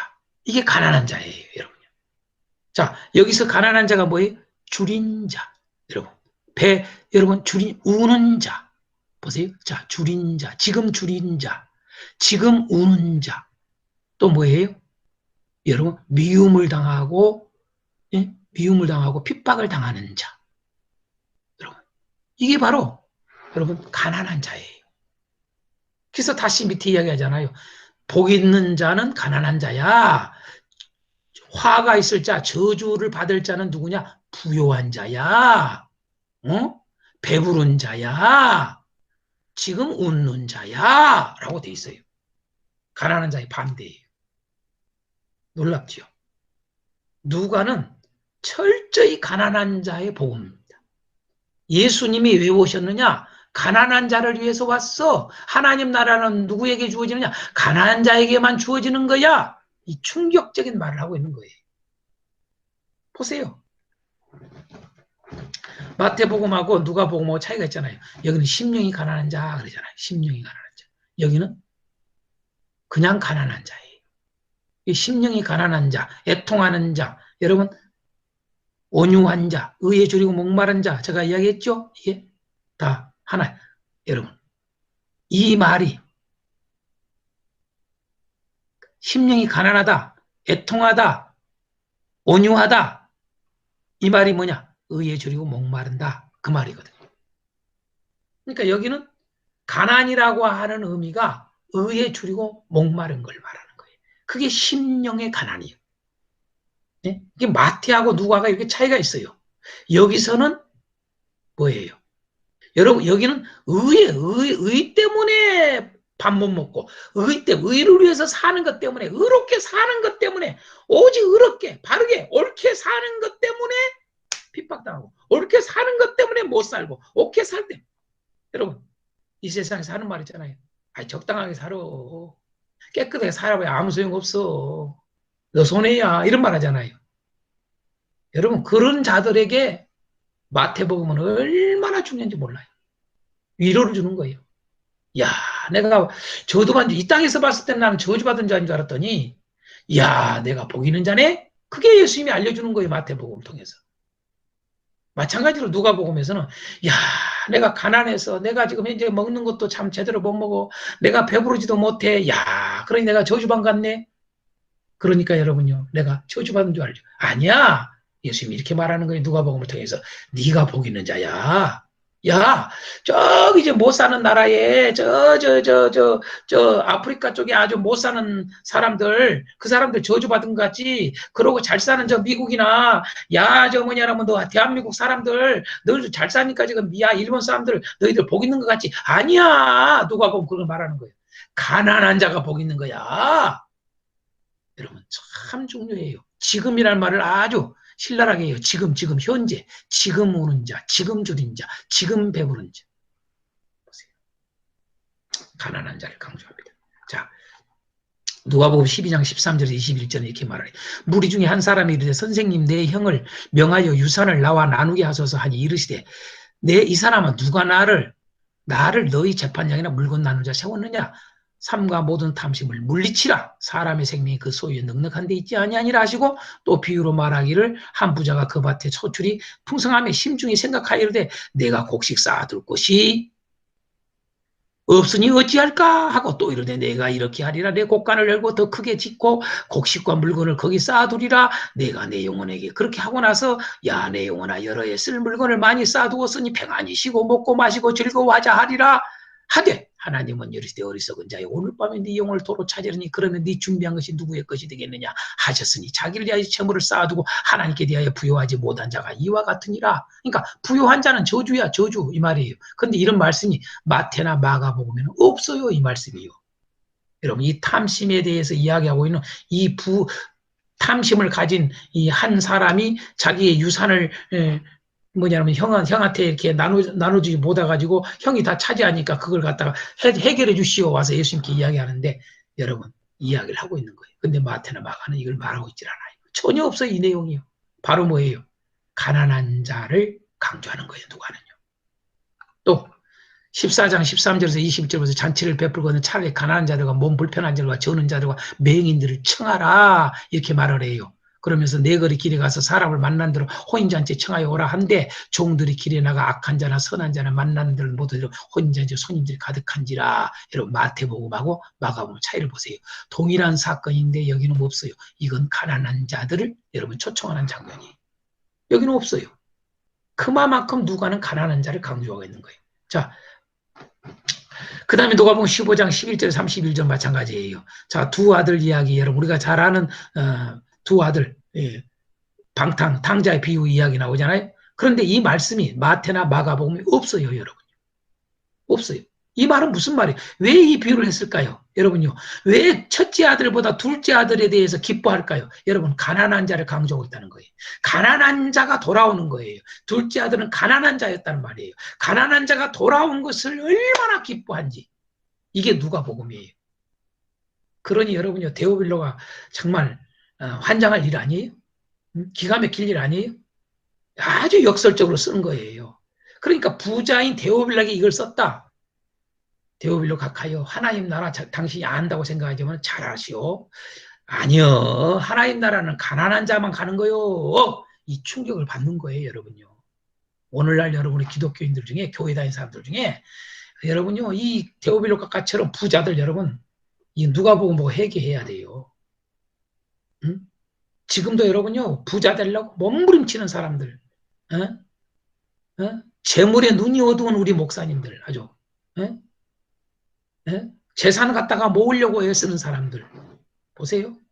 아파트 하나 또 분양받아서 또 하나 어디서 투기하고 또 받고 그냥 두 채, 세 채, 네 채, 어떤 사람은 열 채, 여러분요. 왜 그래, 왜 그래? 그건 다 이 땅에서 복이에요. 여러분, 누가는 이 땅에서 복을 얻으려고 하지 말고 하나님 나라에서 복을 얻으려고 해라. 이 말이에요, 사실은요. 그게 복음이에요. 응? 그래서 부자가 어떻게 된 이야기? 큰아들과 둘째 이야기 속에서 여러분 둘째가 가난한 자가 이렇게 참 복음이 그에게 주어진 이야기. 그게 아버지가 그를 맞이하는 게 바로 이야기입니다. 자, 그 다음에 16장 1절에서 31절에 보면은 여러분 지혜로운 청지기 비유가 나와요. 여러분요. 지혜로운 청지기 옳지 않는 청지기였잖아요. 여러분 자기 재산을 탕진해서 주인이 야 지금 내쫓아야 되겠구나. 그러니까 그 청지기가 그 종이 야 어떻게 할까 해가지고 한 게 뭐예요? 자기 주인한테 빚진 자들을 다 불러다가 여러분 탕감을 해주잖아요. 그걸 보고 여러분 주인이 뭐라고 그래요? 야 옳지 않은 그 청지기를 향해서 지혜롭단 말이에요. 지혜로. 예수님이 그 이야기를 지금 비유로 하는 거예요. 왜 지혜롭다고 했냐 이거예요. 여러분. 거기에서 16장에서 왜 지혜롭다고 그럴까요? 여러분, 이 말씀이 마태나 마가복음은 이 말씀이 없어요, 전혀. 이 말씀이요. 기록되어 있질 않아요. 누가만 이렇게 되어 있어요. 왜 여러분 이 옳지 않은 청지기를 지혜롭다고 여러분 예수님이 말할까요? 왜 그런지 아세요? 답을 아셔야 돼요. 바로 이거예요. 가난한 자를 강조하고 있다니까요, 누가복음은요. 응? 가난한 자 편에 쓴 거예요. 누가요? 이 청지기가요. 뭡니까? 빚을 진 자들을 탕감을 다 해주잖아요. 절반씩 3분의 1씩 막 탕감을 해줘버리잖아요. 가난한 자를 위해서. 가난한 자를 위해서 내가 쫓김 당해도 좋아. 그러나 나 이건 하고 끝나야지. 그렇게 하는 거예요. 자기는 미래를 준비하는 거예요. 그 미래가 뭐냐? 가난한 자를 돕는 거예요. 여러분, 그게 바로 이 청지기 비유입니다. 놀라운 사실이죠. 마찬가지로 19장에 우리가 삭개오 이야기 나와요. 삭개오 이야기도 마찬가지로 마태나 마가복음에는 전혀 없어요. 예? 왜 삭개오 이야기를 하냐 이 말이에요. 가난한 자를 이야기하고자 하는 거예요. 왜? 삭개오는 부자였잖아요. 부자였는데 뭐예요, 여러분요? 예수님이 묻지도 않았는데 뭐예요? 자기가 뭐라고 그래? 가난한 자들에게 나눠주겠다고 그러잖아요. 그러고 혹시 내가 취한 자가 있으면은 갚겠습니다, 내미나. 이렇게 자원에서 나오잖아요, 자원에서. 오늘 우리 교회 여러분 성도들한테 삭개오처럼 이렇게 자원하냐 이 말이에요. 진짜 하나님 나라에 들어갈 자는 삭개오처럼 돼야 된다 그 말이에요. 누가 말하지 않아도 하나님 나라를 들어갈 자는 삭개오처럼 이렇게 자원하는 거예요. 왜 여러분 삭개오에게 왜 구원에 이르렀다고 했냐 이 말이에요. 네? 가난한 자를 생각한단 말이에요. 아셨어요? 네? 부자들 가난한 자 생각하기가 쉽지 않아요, 여러분요. 삭개오는 분명히 부자였다고 그래요. 그런데 보세요. 16장에서는 우리가 알다시피 16장의 뒤에 보면 뭐가 나와요? 그 부자가 거지 나사로 여기 나오잖아요. 부자 여러분요. 절대 거지 여러분요. 나사로 생각하지 않잖아요. 더군다나 아브라함의 자손임에서도 불구하고. 참 충격적인 이야기입니다, 이게. 자, 이처럼 가난한 자를 강조하고 있다는 사실을 여러분 알아야 됩니다. 자, 네 번째로 여러분 누가복음의 특징이 뭐냐? 역사적 사실을 강조합니다. 역사적 사실. 다시 말해서 무슨 말이냐?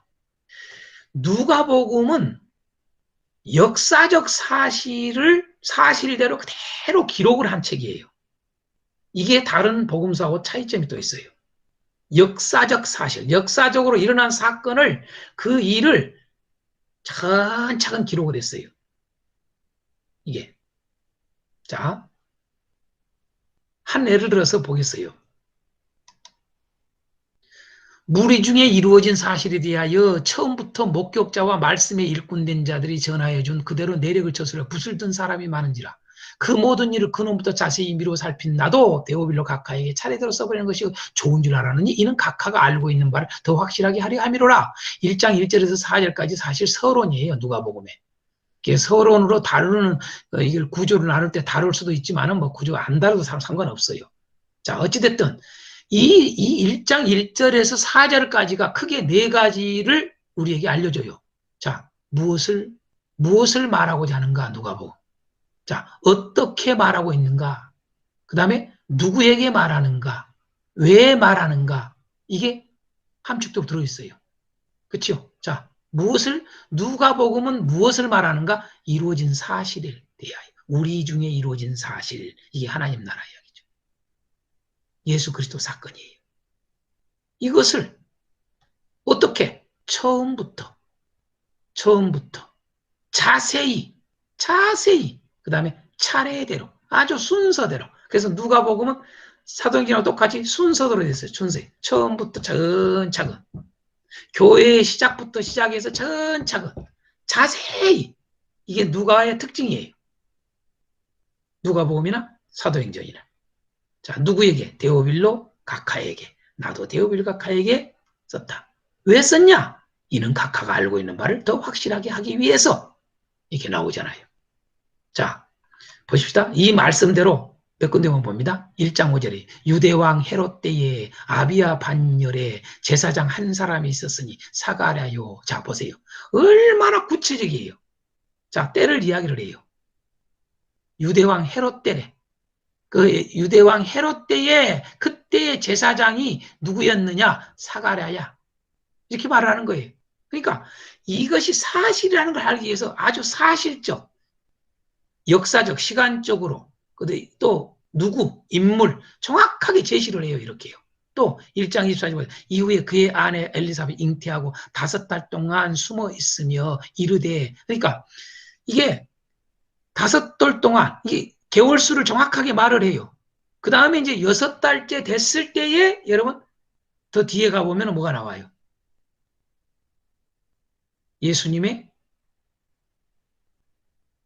어머니 마리아가 예수님이 잉태한 게 6달 됐을 때, 세례 요한이 잉태된 지 6살 될 때, 그러니까 세례 요한하고 예수님은 6개월 차이예요. 같은 해에 태어났는데 6개월 차이란 말이에요.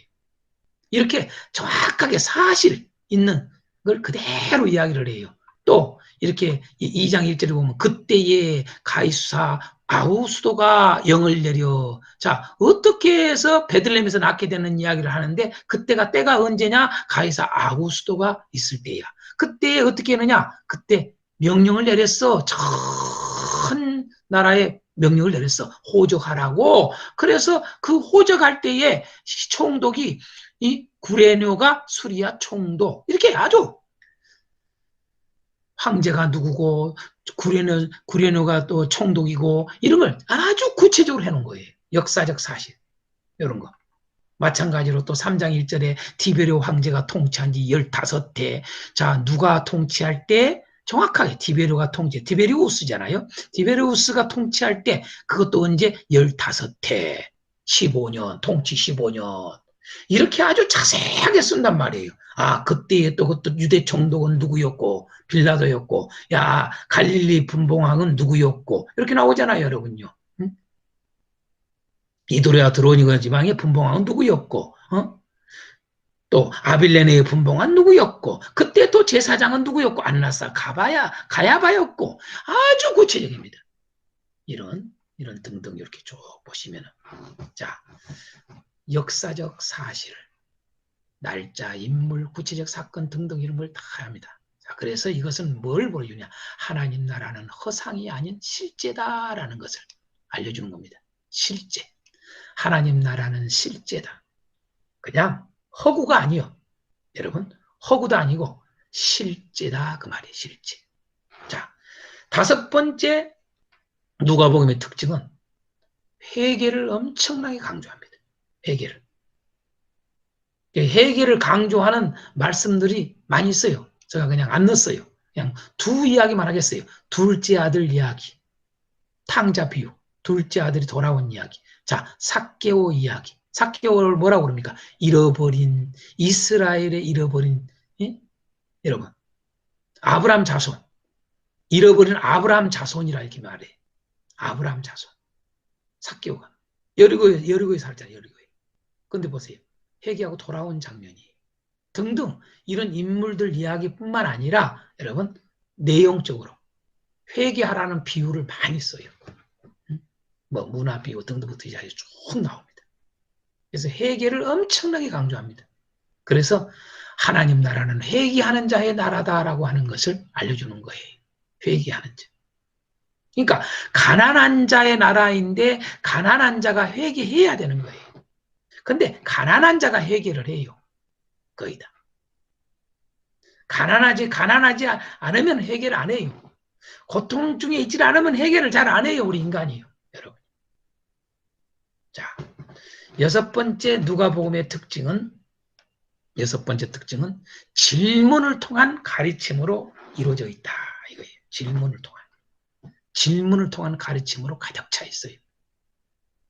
또 이게 바로 누가복음이 우리에게 보여준 특징입니다.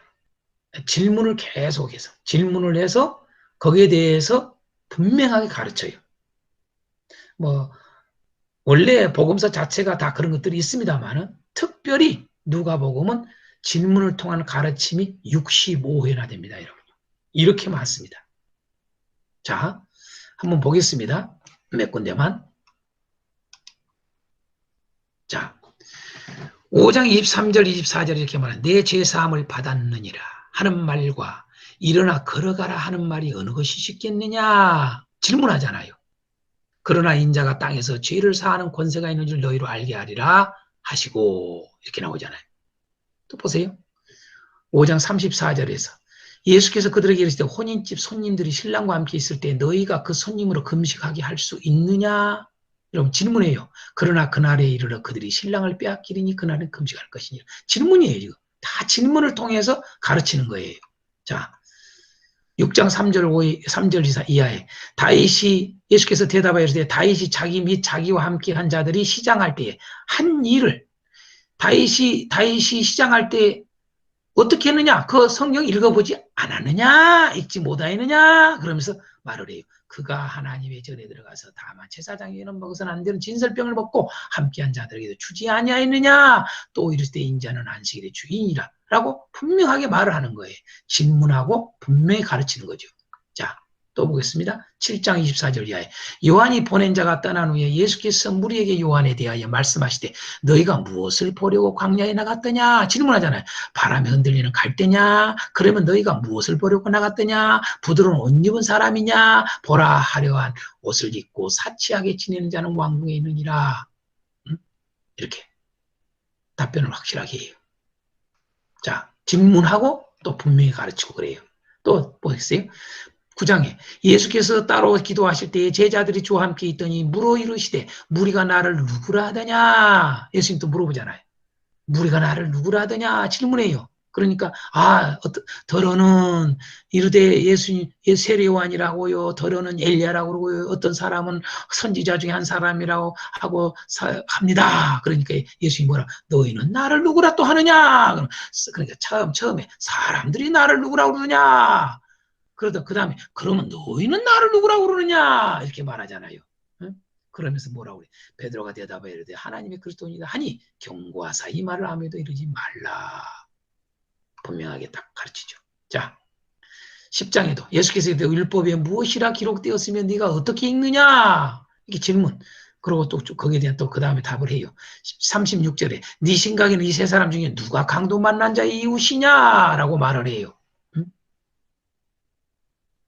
그 영생을 어떻게 하면 얻을까라고 원자에게 하는 말이죠. 율법사이죠. 율법사.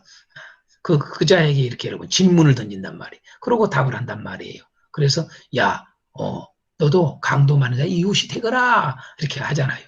자, 11장에도 보면 너희 중에 누가 벗이 있는데 밤중에 그에게 가서 말하기를 벗이여 떡떡 새덩이를 내게 구워달라 내 벗이 여행 중에 내게 왔으니 내가 먹을 것이 없노라 하면 그가 안에서 대답하여 이르되 나를 괴롭게 하지 말라 문이 이미 닫혔고 아이들이 나와 함께 침실에 누웠으니 일어나 내게 줄 수가 없노라 하겠느냐?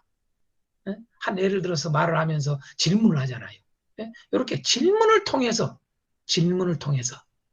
가르칩니다. 아주 이게 누가 보면 특징입니다. 질문을 엄청나게 씁니다. 마땅히 두려워할 자를 내가 너희에게 보이리니 곧 죽이는 이에 또한 지옥에 던져 넣는 권세 있는 그를 두려워하라. 내가 참으로 너희에게 이르노니 그를 두려워하라. 참새 5마리가 두어살 팔린 것이 아니냐. 그러나 하나님 앞에서는 그 하나도 벌어진 바 되지 아니하도다. 너희에게 심지어 머리털까지도 세심하되 아니 두려워하지 말라. 너희는 많은 참새보다 더 아니라. 참 여러분요. 예수님을 믿고 그 믿음으로 살아가는 가운데 너희들을 죽이려고 하는 자들에게 두려워하지 말라고 하는 비유를 여러분 그 질문을 참새가 어떻게 해서 이렇게 잡혀서 팔리게 되는가 그걸 질문을 하면서 여러분 그 분명하게 가르치지 않습니까? 참새보다 더 귀해 너희들은 이렇게 말하잖아요. 참 대단합니다. 자, 13장에도 그때 마침 두 사람이 와서 빌라도가 어떤 갈릴 사람들의 피를 그의 제물에 섞은 일로 예수께 아래 대답하되 너희는 이 갈릴 사람들이 이같이 해받음으로 다른 모든 갈릴 사람보다 죄가 더 있는 줄 아느냐? 여러분 그 당시 이제 있었던 거죠. 예수님 당시 어떤 사람 두세 사람이 이렇게 와가지고 빌라도가 아주 나쁜 아주 악한 행위를 한 걸 이야기한단 말이에요. 빌라도가 어떤 갈릴 사람들의 피를 그들의 제물에 섞은 일. 여러분요 제물에다가 섞어버려요. 여러분요 제물에다가. 사람의 피를 갖다가 죽여서, 그러니 기가 막힌 이야기 아니겠어요? 그런데 이렇게 뭐라고 그래요? 예수님이 뭐라고 그래요? 너희는 이 갈릴 사람들이 이같이 해를 받음으로 다른 모든 갈릴 사람보다 죄가 더 있는 줄 아느냐? 이렇게 말을 해요. 야, 그 갈릴 사람들이 죽었다고 지금 나한테 말하지? 억울하게 지금 죽었다고 생각하지? 그런데 너희들은 이 갈릴 사람보다 죄가 더 있는 줄 아느냐? 이래요. 갈릴 사람들이 이같이 해받음으로 다른 모든 갈릴 사람보다 죄가 더 있어서 죽는 줄 아니? 이 말이에요. 응? 죄가 더 많아 죽는 줄 아니? 응? 그러면서 너희도 회개하지 않으면 멸망당해 이 말이에요. 다시 말해서 너희들은 죄가 없고 저 지금 현재 죽임당한 이 갈릴리 이 사람 이렇게 죽임당한 빌라도에게 죽임당한 저 사람들이 그 사람들은 죄가 있고 너희들은 죄가 없는 줄 알아. 너희들도 죄가 있어 이놈들아. 이렇게 분명하게 가르치는 거죠. 안식일에 예수께서 한 바리새인 지도자의 집에 떡사수로 들어가시니 그들이 엿보고 있더라. 주의 앞에 수종병들 한 사람이 있는지라. 예수님께서 말하기를 율법 교사들과 바리새인들에게 말하기를 안식일에 병 고치는 것이 합당하냐라고 질문해요. 그러면서 여러분 가르친단 말이에요. 너희 중에 누가 망대를 세우고자 할지인데 자기 것이 준공할까지 족할는지 먼저 앉아 그 비용을 계산하지 않겠느냐. 야야야, 예? 너희들은 뭘 건설하는데 계산 안 하고 그냥 하니? 야, 너희들은 뭐냐면은 그 집 짓는데 그냥 공사할 때 그냥 알아보지도 않고 하니? 야, 너 전쟁 일어날 때 싸우러 갈 때 계산도 안 해보고 그냥 막 그냥 가서 전쟁 나가니? 야, 저들에게 이길 수 있을까? 대적을 이길 수 있을까? 헤아리고 하지 않니? 이렇게 질문하면서 여러분 가르치는 거예요. 응? 이와 같이 너희 중에 누구든지 자기 모든 소유를 버리지 않냐? 너희 내 자가 되지 못하리라. 너 나 따라오면서 계산하고 따라와. 그 말이거든요, 지금. 자, 그들에게 이르시되 내가 너희를 전대와 배낭과 신발도 없이 보냈을 때 부족한 것이 있더냐? 이르되 없었나이다. 이르되 이제는 전대에 있는 자는 가질 것이고 배낭도 그리해라. 자, 어떨 때는 전대, 배낭 이런 거 갖지 말라고 그랬거든요. 2개 이상 갖지 말라 그랬단 말이에요. 돈 주머니 이런 거 챙기지 말라 그랬거든요. 전적으로 주님을 의지함으로 주의 나라를 전하는 일을 하라고 말이에요. 왜? 그때는 주님이 함께 했기 때문에. 그런데 이제 주님이 가시잖아요. 떠나시잖아요. 제자들만 두잖아요. 그래서 그때 뭐라고 그래요? 야, 너희들 전대도 좀 준비하고 배낭도 좀 준비하고 그래라. 이렇게 하잖아요. 겉옷도 좀 준비하고 그래라. 이런 질문하면서 가르치는 거예요. 자, 24장 예수께서 이르시되 너희가 길 가면서 서로 주고받고 하는 얘기가 무엇이냐? 이 질문을 해. 엠마오로 가는 두 제자를 만나가지고 그냥 야 나다 이렇게 하요. 슬픔 속에 있으니까 얼마나 슬프니 나다 나 살아났어야 이렇게 하지 않고 질문을 던진단 말이에요. 질문을. 서로 주고받는 이야기가 뭐야 알면서도 아시면서도 이렇게 질문한단 말이에요. 그러면서 여러분 야 요즘 거기서 된 일을 혼자만 알지 못하느냐 이러시되 무슨 일이냐 또 모르는 것처럼 무슨 일이냐 그러잖아요. 그러면서 성경으로 가르치면서 여러분 분명하게 하는 걸 볼 수가 있습니다. 이처럼 참 많습니다. 질문을 통해서 예수님은 하나님 나라를 철저히 가르치는 거예요. 질문을 통해서. 질문을 쭉 던지는 거예요. 질문을. 자, 마지막으로 보겠습니다. 마지막으로 누가복음의 특징은 뭐냐? 연역적 설명으로 복음을 전하고 있어요. 제가 이걸 왜 이야기를 해주려고 그러냐면은 많은 사람들이 제가 성경 공부를 언제 가르칠 때 이런 말을 한 적이 있어요. 기나법적 성경 연구, 기나법적 성경 연구라는 말을 엄청나게 강조해요. 그리고 기나법적 성경 연구 모임이 엄청나게 많아요. 그러면서 기나법적 성경 연구 모임이 성경을 연구하는데 무슨 교과서인 줄 아는 분들이 있어요. 여러분 분명히 아셔야 돼요. 누가복음은 기납적으로 설명을 하질 않았어요. 반대예요. 연역적으로 설명을 하고 있다는 사실을 알아야 돼요. 한 예를 들어서 내가 이야기할게요. 족보를 여러분 3장에 나오지요. 누가복음의 족보 이야기가 마태복음하고 달라요? 같아요? 다르지요? 여러분요. 거꾸로 돼 거꾸로. 거꾸로 돼 있죠? 거꾸로 돼 있고 여러분요. 더 이야기한 것은 누가복음은 일반적인 이야기를 하는 거예요. 일반적인 이야기를 하면서 하나님께로 끌고 가요. 그런데 여러분요. 마태복음 뭐예요? 아브라함과 다윗의 자손 그래가지고 나가는 거거든요. 족보 이야기가. 그러니까 뭐예요? 특별해. 그래서 마태복음은 여러분요. 족보 이야기로 한다면은 마태복음은 귀납적 설명이에요. 이건 연역적 설명이에요. 누가의 특징이 하나님 나라를 증거하는데 하나님 나라 복음을 증거하는데 연역적 법을 쓰고 있다는 사실을 알아야 돼요. 그 말은 무슨 말이냐? 하나님 나라는 다양한 방법으로 전할 수 있다는 사실을 아시라 그 말이에요. 꼭 기납적으로만이 정답이라는 생각을 버리라 그 말이에요. 따라서 합시다. 그때 달라요. 대상에 따라 다르고 상황에 따라 다르고 또 전하는 자에 따라 달라요. 연역적이니 귀납적이니 답이 없어요. 정말로 하나님 나라를 잘 설명할 수 있는 것을 택해서 하면 되는 거예요. 그래서 저는요, 여러분 연역적도 아니고 귀납적도 아니고 키워드로 여러분 성경을 가르쳐요. 키워드로. 자, 누가복음에만 있는 내용들. 누가복음에만 있는 내용들. 참 공교롭게도 보면은요. 이걸 제가 쳐놓고도 보면서 깜짝 놀랐어요. 무슨 모습이 보여요? 여러분요. 종이죠, 종. 예? 종소리 할 때 종이죠, 종. 종의 모습을 딱 보여줘요, 종의 모습을. 글자 자체도 조, 밑에 이제 이게 있으면 이렇게 있으니까 종. 자, 종소리 울립니다. 하나님 나라를 선포하는 겁니다, 이게요. 하나님 나라를 선포해. 자,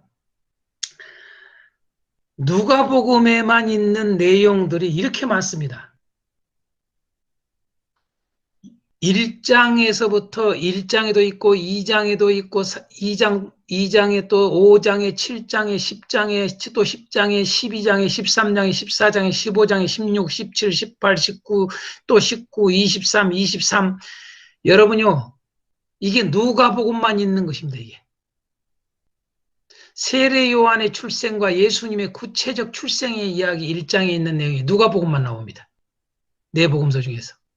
또 2장에 예수님의 탄생 소식을 접한 목자들 이야기 2장이 있지요. 이것도 누가복음만 나옵니다. 잘 아시다시피 왜 마태는 예수님의 탄생 소식을 가장 먼저 접한 사람이 잘 아시다시피 동방박사였습니다. 그런데 누가는 목자들로 나옵니다. 가장 먼저 나온 게. 벌써 의도를 알 수가 있죠. 어떤 의도입니까? 여러분 누가복음은 가난한 자들을 위한 복음이라고 했잖아요. 참 놀라워요. 가난한 자들을 위한 복음. 이게 참 대표적인 특징이에요. 벌써 마태는 동방박사예요. 동방박사들에게 하는 거예요. 그러니까 이게 선지자적 그런 것들, 예언적 이런 것들을 가지고 있잖아요. 역시 구약에 그 이스라엘 백성들을 유대인을 대상으로 한 거기 때문에 또 그 뭡니까? 왕에게 드릴 애물들을 가지고 오잖아요. 이게 그 동방박사들이. 그러니까 의의 왕으로 오신 예수님을 보여주는 거죠. 그래서 유대인들에게 너희들 구약에 그렇게 이야기했던 의의 왕이 오시니 너희들 그 의의 왕을 받아들임으로 말미암아 영접함으로 말미암아 그 의의 왕의 가르침을 또한 배움으로 말미암아 너희들이 이 천국에 들어오거라 라고 하는 것이 마태복음이었죠. 바로 누가는 다릅니다. 이렇게 목자들에게 제일 먼저 찾아오신 그 탄생 소식입니다. 이게 누가복음만 있습니다. 또 2장에 예수님의 어린 시절도 누가복음만 나옵니다. 5장에 베드로의 부름받은 과정도 누가복음만 나옵니다. 그 다음에 그러니까 이 베드로가 부름받는 과정에도 보면은 여러분요, 얼마나 업으로 단련된 사람 아닙니까? 그런데 그 업으로 단련된 사람인 이 베드로가 어떻게 됩니까? 완전히 예수님 앞에 그냥 아무것도 아닌 나는 죄인입니다로 나오지 않습니까? 이게요. 거기서 나올 때 말씀에 의지하여라는 말이 나오죠. 이 말씀을 강조하죠. 그러면서 이 베드로가 부름받은 과정을 5장에 보입니다. 7장에 나인성 가부 아들이 살아난 이야기, 살리는 이야기입니다. 그 다음에 10장에서는 자비를 베푼 사마리아 사람 이야기. 자비를 베푼 사마리아 사람. 그러니까 제사장이 네이지파나 이런 사람들은 다 자비를 베푸지 않는데 안 했는데 사마리아 사람만 자비를 베푼 이야기. 그게 누가복음만 나옵니다. 가난한 자 도왔다는 얘기죠. 가난한 자. 말씀을 알고 뭐 그래도 가난한 자 돕지 않으면 소용없어. 그걸 보여주고자 한 거죠. 누가는요. 자, 마르다와 마리아 이야기 10장에 나오죠. 그 다음에 12장에 유산 나눠주기를 바라는 한 사람 이야기와 비유가 나오죠. 그 다음에 13장에는 안식일에 18년 된 동안 그 귀신 들려 꼬부라진 여인을 고친 이야기가 누가복음만 나와요. 또 14장에 안식일에 수종병 든 사람을 고친 이야기도 누가복음만 나와요. 또 15장에 이른 드라카마와 이른 아들 되찾은 이야기도 누가복음에만 쓰여져 있어요. 16장에 옳지 않은 청지기와 부자와 거지 나사로 이야기도 누가복음에만 있어요. 17장에 예수님께 고침받은 나병 환자 10명 중 한 사람이 와서 은혜를 그 은혜에 살해하는 모습 9명은 오지를 않았죠. 그 이야기도 누가복음만 있어요. 여러분요.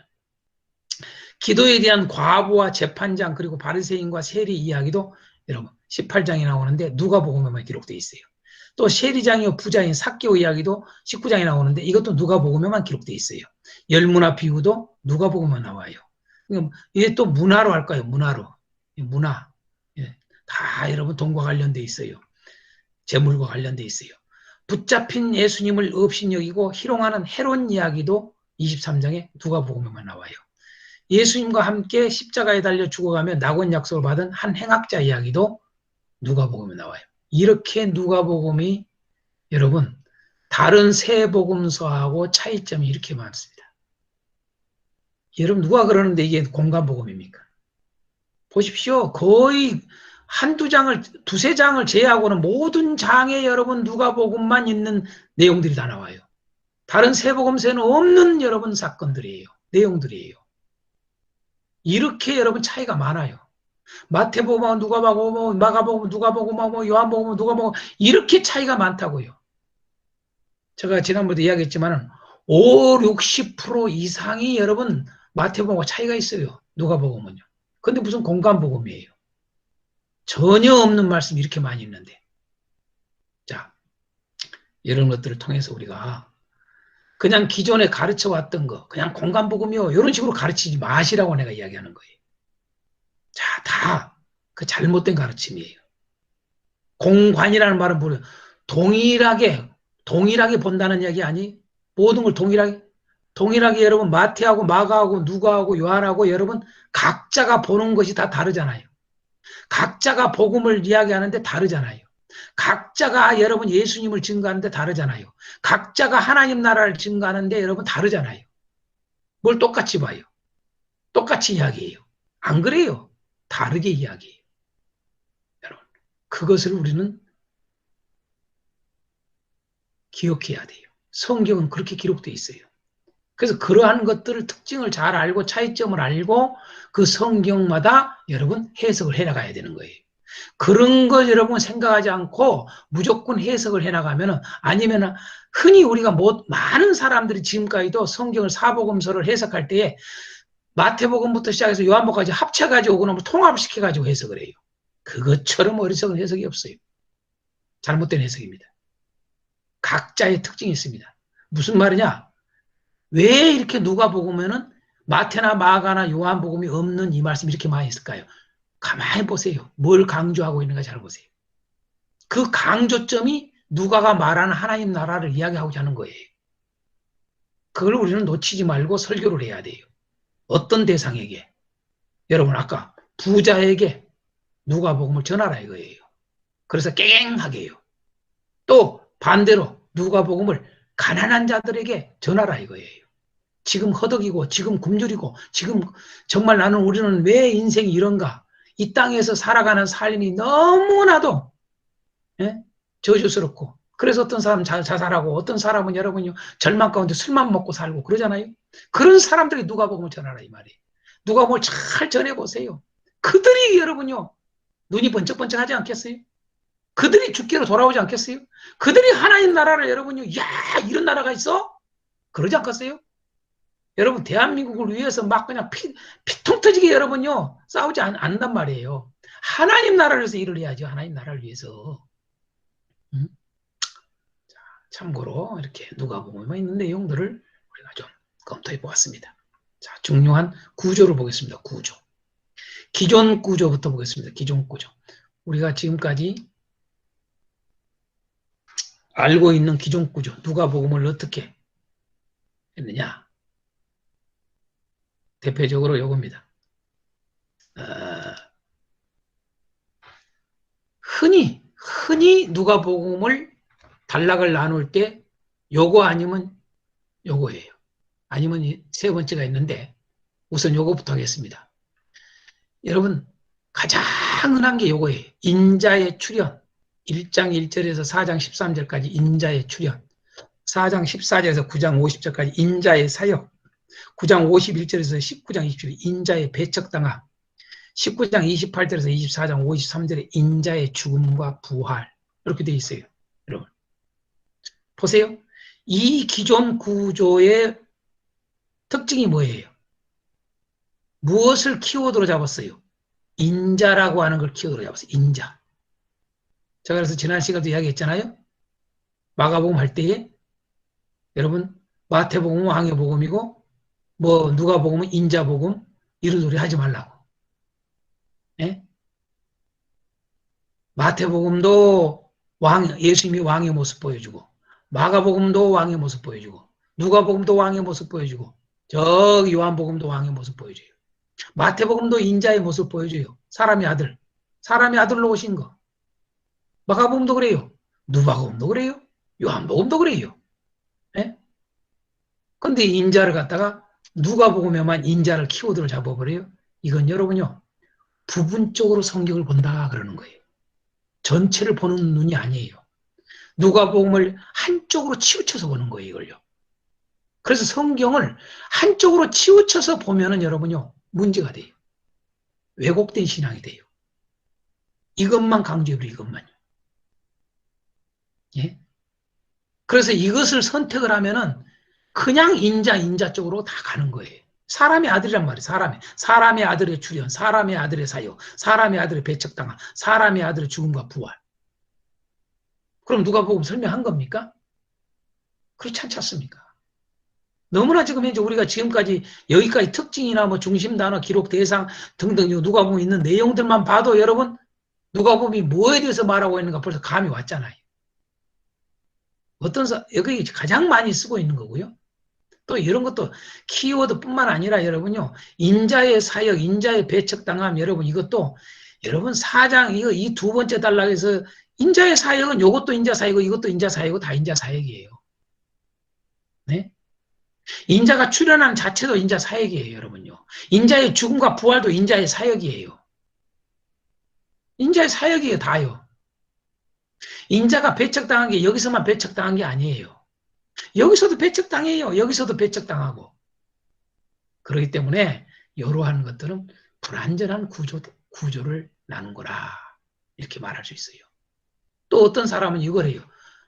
첫 번째 단락은 공생의 이전이에요. 두 번째 단락은 공생이에요. 세 번째 단락도 공생이에요. 네 번째 단락 공생의 말기예요. 이것을 유치원 수준 그러는 거예요. 그렇죠? 유치원 수준이죠. 얼마나 무서워요. 공생의 이전, 공생의 말기. 네?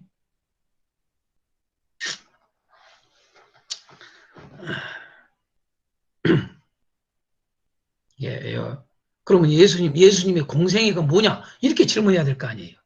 공생애가 뭐냐 이거예요. 예수님 공생애가 뭐야? 그러면 말을 못해요. 그 말을 할 줄 알아야 되는데. 그래서 이런 식으로 아주 너무나도 어린아이 수준의 그러한 구조를 해놓는 것은 학자다운 모습이 아니라고 말이에요. 목회자들이 목사님들이 이런 식으로 가르치면 안 돼요. 유치원생들이 나 성경 읽어보니까 이런 것 같아. 초등학생들이 성경 보니까 이런 것. 그러면 그건 박수 쳐주고 이해할 만하죠. 자, 또 기존 구조의 세 번째 대표적으로 또 이야기하고 있는 게 요거예요. 1장 1절에서는 서은이에요. 자, 그리고 1장 5절부터 2장 52절까지는 예수님의 탄생과 성장이에요. 이렇게 했어요. 그 다음 세 번째는 3장 1절부터 24장까지 세례요한의 사역과 예수님의 사역이에요. 이렇게 해놨어요. 그러니까 쉽게 이야기해서 이 사람은 어떻게 지금 누가복음을 나눴어요? 성장과 사역으로만 나눴어요. 성장과 사역으로만. 성장과 사역. 쉬운 말로 말해서. 응? 여러분 누가복음이 예수님의 성장 이야기하고자 하고 여러분 사역 이야기하고자 하려고 기록했을까요? 성장 이야기하고 있어요. 사역 이야기하고 있어요. 그러나 그 성장을 왜 이야기할까? 이 질문 던져보면 말을 해야 될 거 아니에요. 자, 예수님의 탄생은 왜 탄생 이야기할까? 한번 이야기를 해보세요. 여기서도 지금 잘못된 게 있어요. 예수님의 탄생과 성장이 아니라 여러분요. 세례요한부터 나오잖아요. 1장이요. 세례요한에 여러분 세례요한과 예수님의 탄생과 성장 그래야 되잖아요. 그래야 말이 맞지. 왜 세례요한에 여러분 출생과 성장을 빼버려요? 말이 안 되잖아요. 그러니까 치우친단 말이에요. 치우쳐. 어느 부분 쪽으로. 이렇게 하면 안 돼요. 이렇게. 이런 식으로. 예수님의 탄생은 무엇을 말해서 탄생을 말하고 있을까? 이 질문에 대한 답을 할 줄 알아야죠. 네?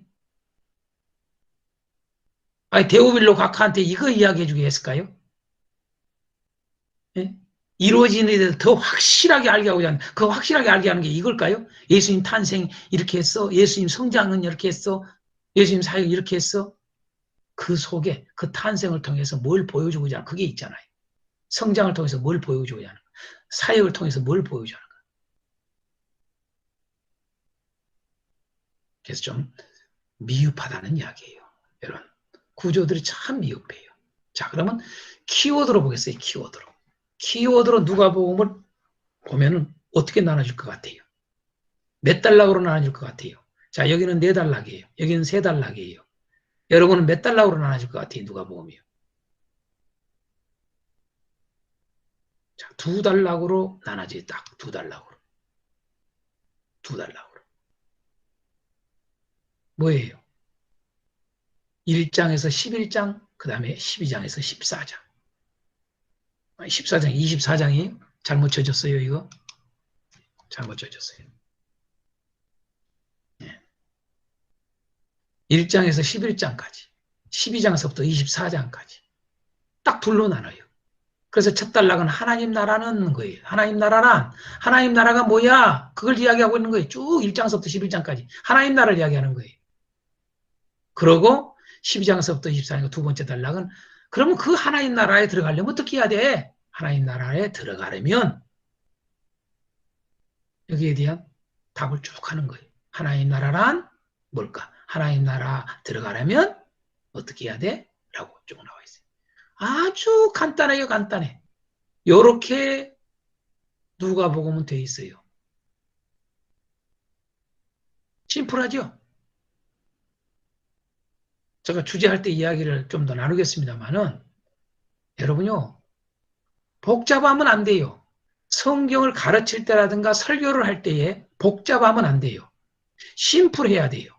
여러분 심플해야 그게 들어가는 거예요. 심플해야 변화가 일어나는 거예요. 여러분 왜 성도가 변화 안 된다고 자꾸 그래요? 변화 안 된 이유 중에 하나가 뭔지 아세요? 여러분의 설교가 심플하지 않아요. 단순해야 돼요.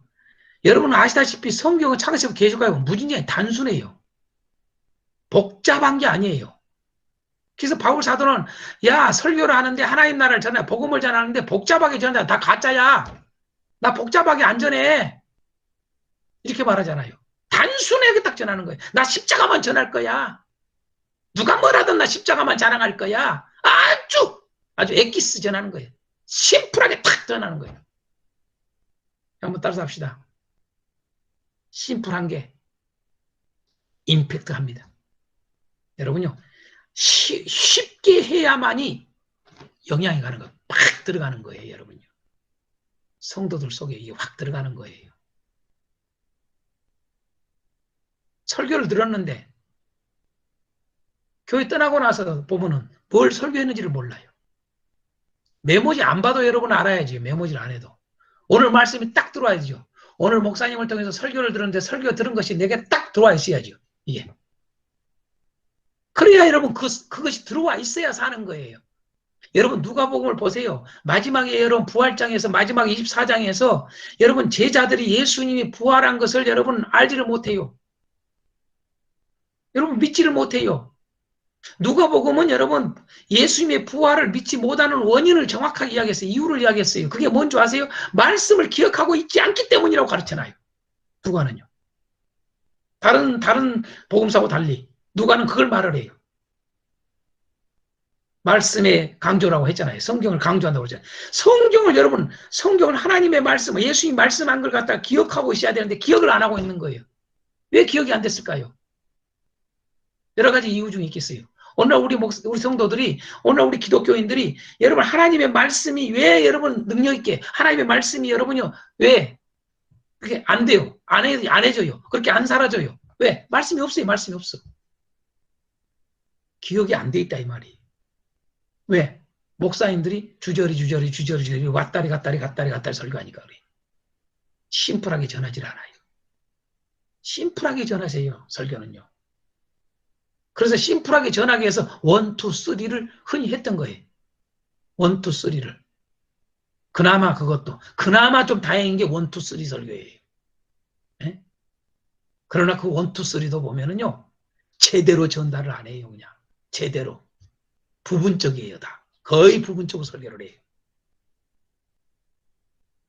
모든 유명한 목사님들 뿐만 아니라 여러분들 설교를 가지고 와보세요. 제가 다 진단해 줄게요.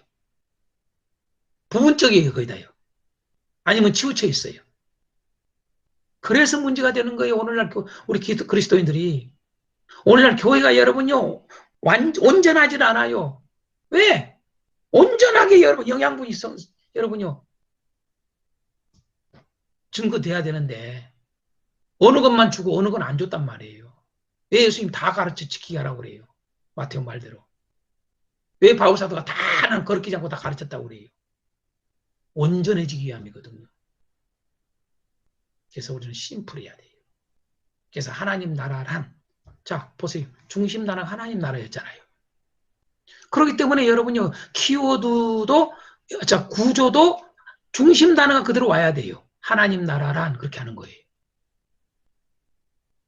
하나님 나라란 그 하나님 나라에 들어가려면 이렇게 딱 나눠져 있는 거예요. 항상 중심 단어와 구조는 같이 따라다녀야 돼요. 더 나가서 여러분 1장에서부터 11장까지 할 때에 장별로 키워드가 다 있어요. 그래서 이것이 하나로 연결되어 있어야 돼요. 책 전체의 중심 단어. 그 다음에 구조의 중심 단어. 단락별로. 책 단락별로. 그 다음에 장별로 중심 단어. 이 세 가지가 하나로 쫙 구슬깨듯이 연결되어 있어야 그래야 누가복음이 제대로 설교되는 거예요. 자, 이 하나님 나라란 그 다음에 하나님 나라에 들어가려면 이 누가복음은 두 구조로 되어 있는데 이걸 조금 더 살펴보겠어요. 자, 하나님 나라란 뭐다? 자, 알고 있는 바를 더 확실하게 하려 함이라 그랬어요. 자, 알고 있는 바를 더 확실하게 하려 함이라. 하나님 나라를 더 확실하게 하기 위해서 지금 누가복음 써졌다고 그러죠. 그러면 하나님 나라가 뭐냐? 요약을 한다면요. 예수 구원이다. 그게 하나님 나라예요. 예수 구원이다. 특별히 그 예수 구원이 누구예요? 가난한 자에게. 가난한 자에게 여러분 가난한 자를 구원한다는 거. 그래서 가난한 자를 구원한다라고 하는 게 누가 말하는 하나님 나라예요.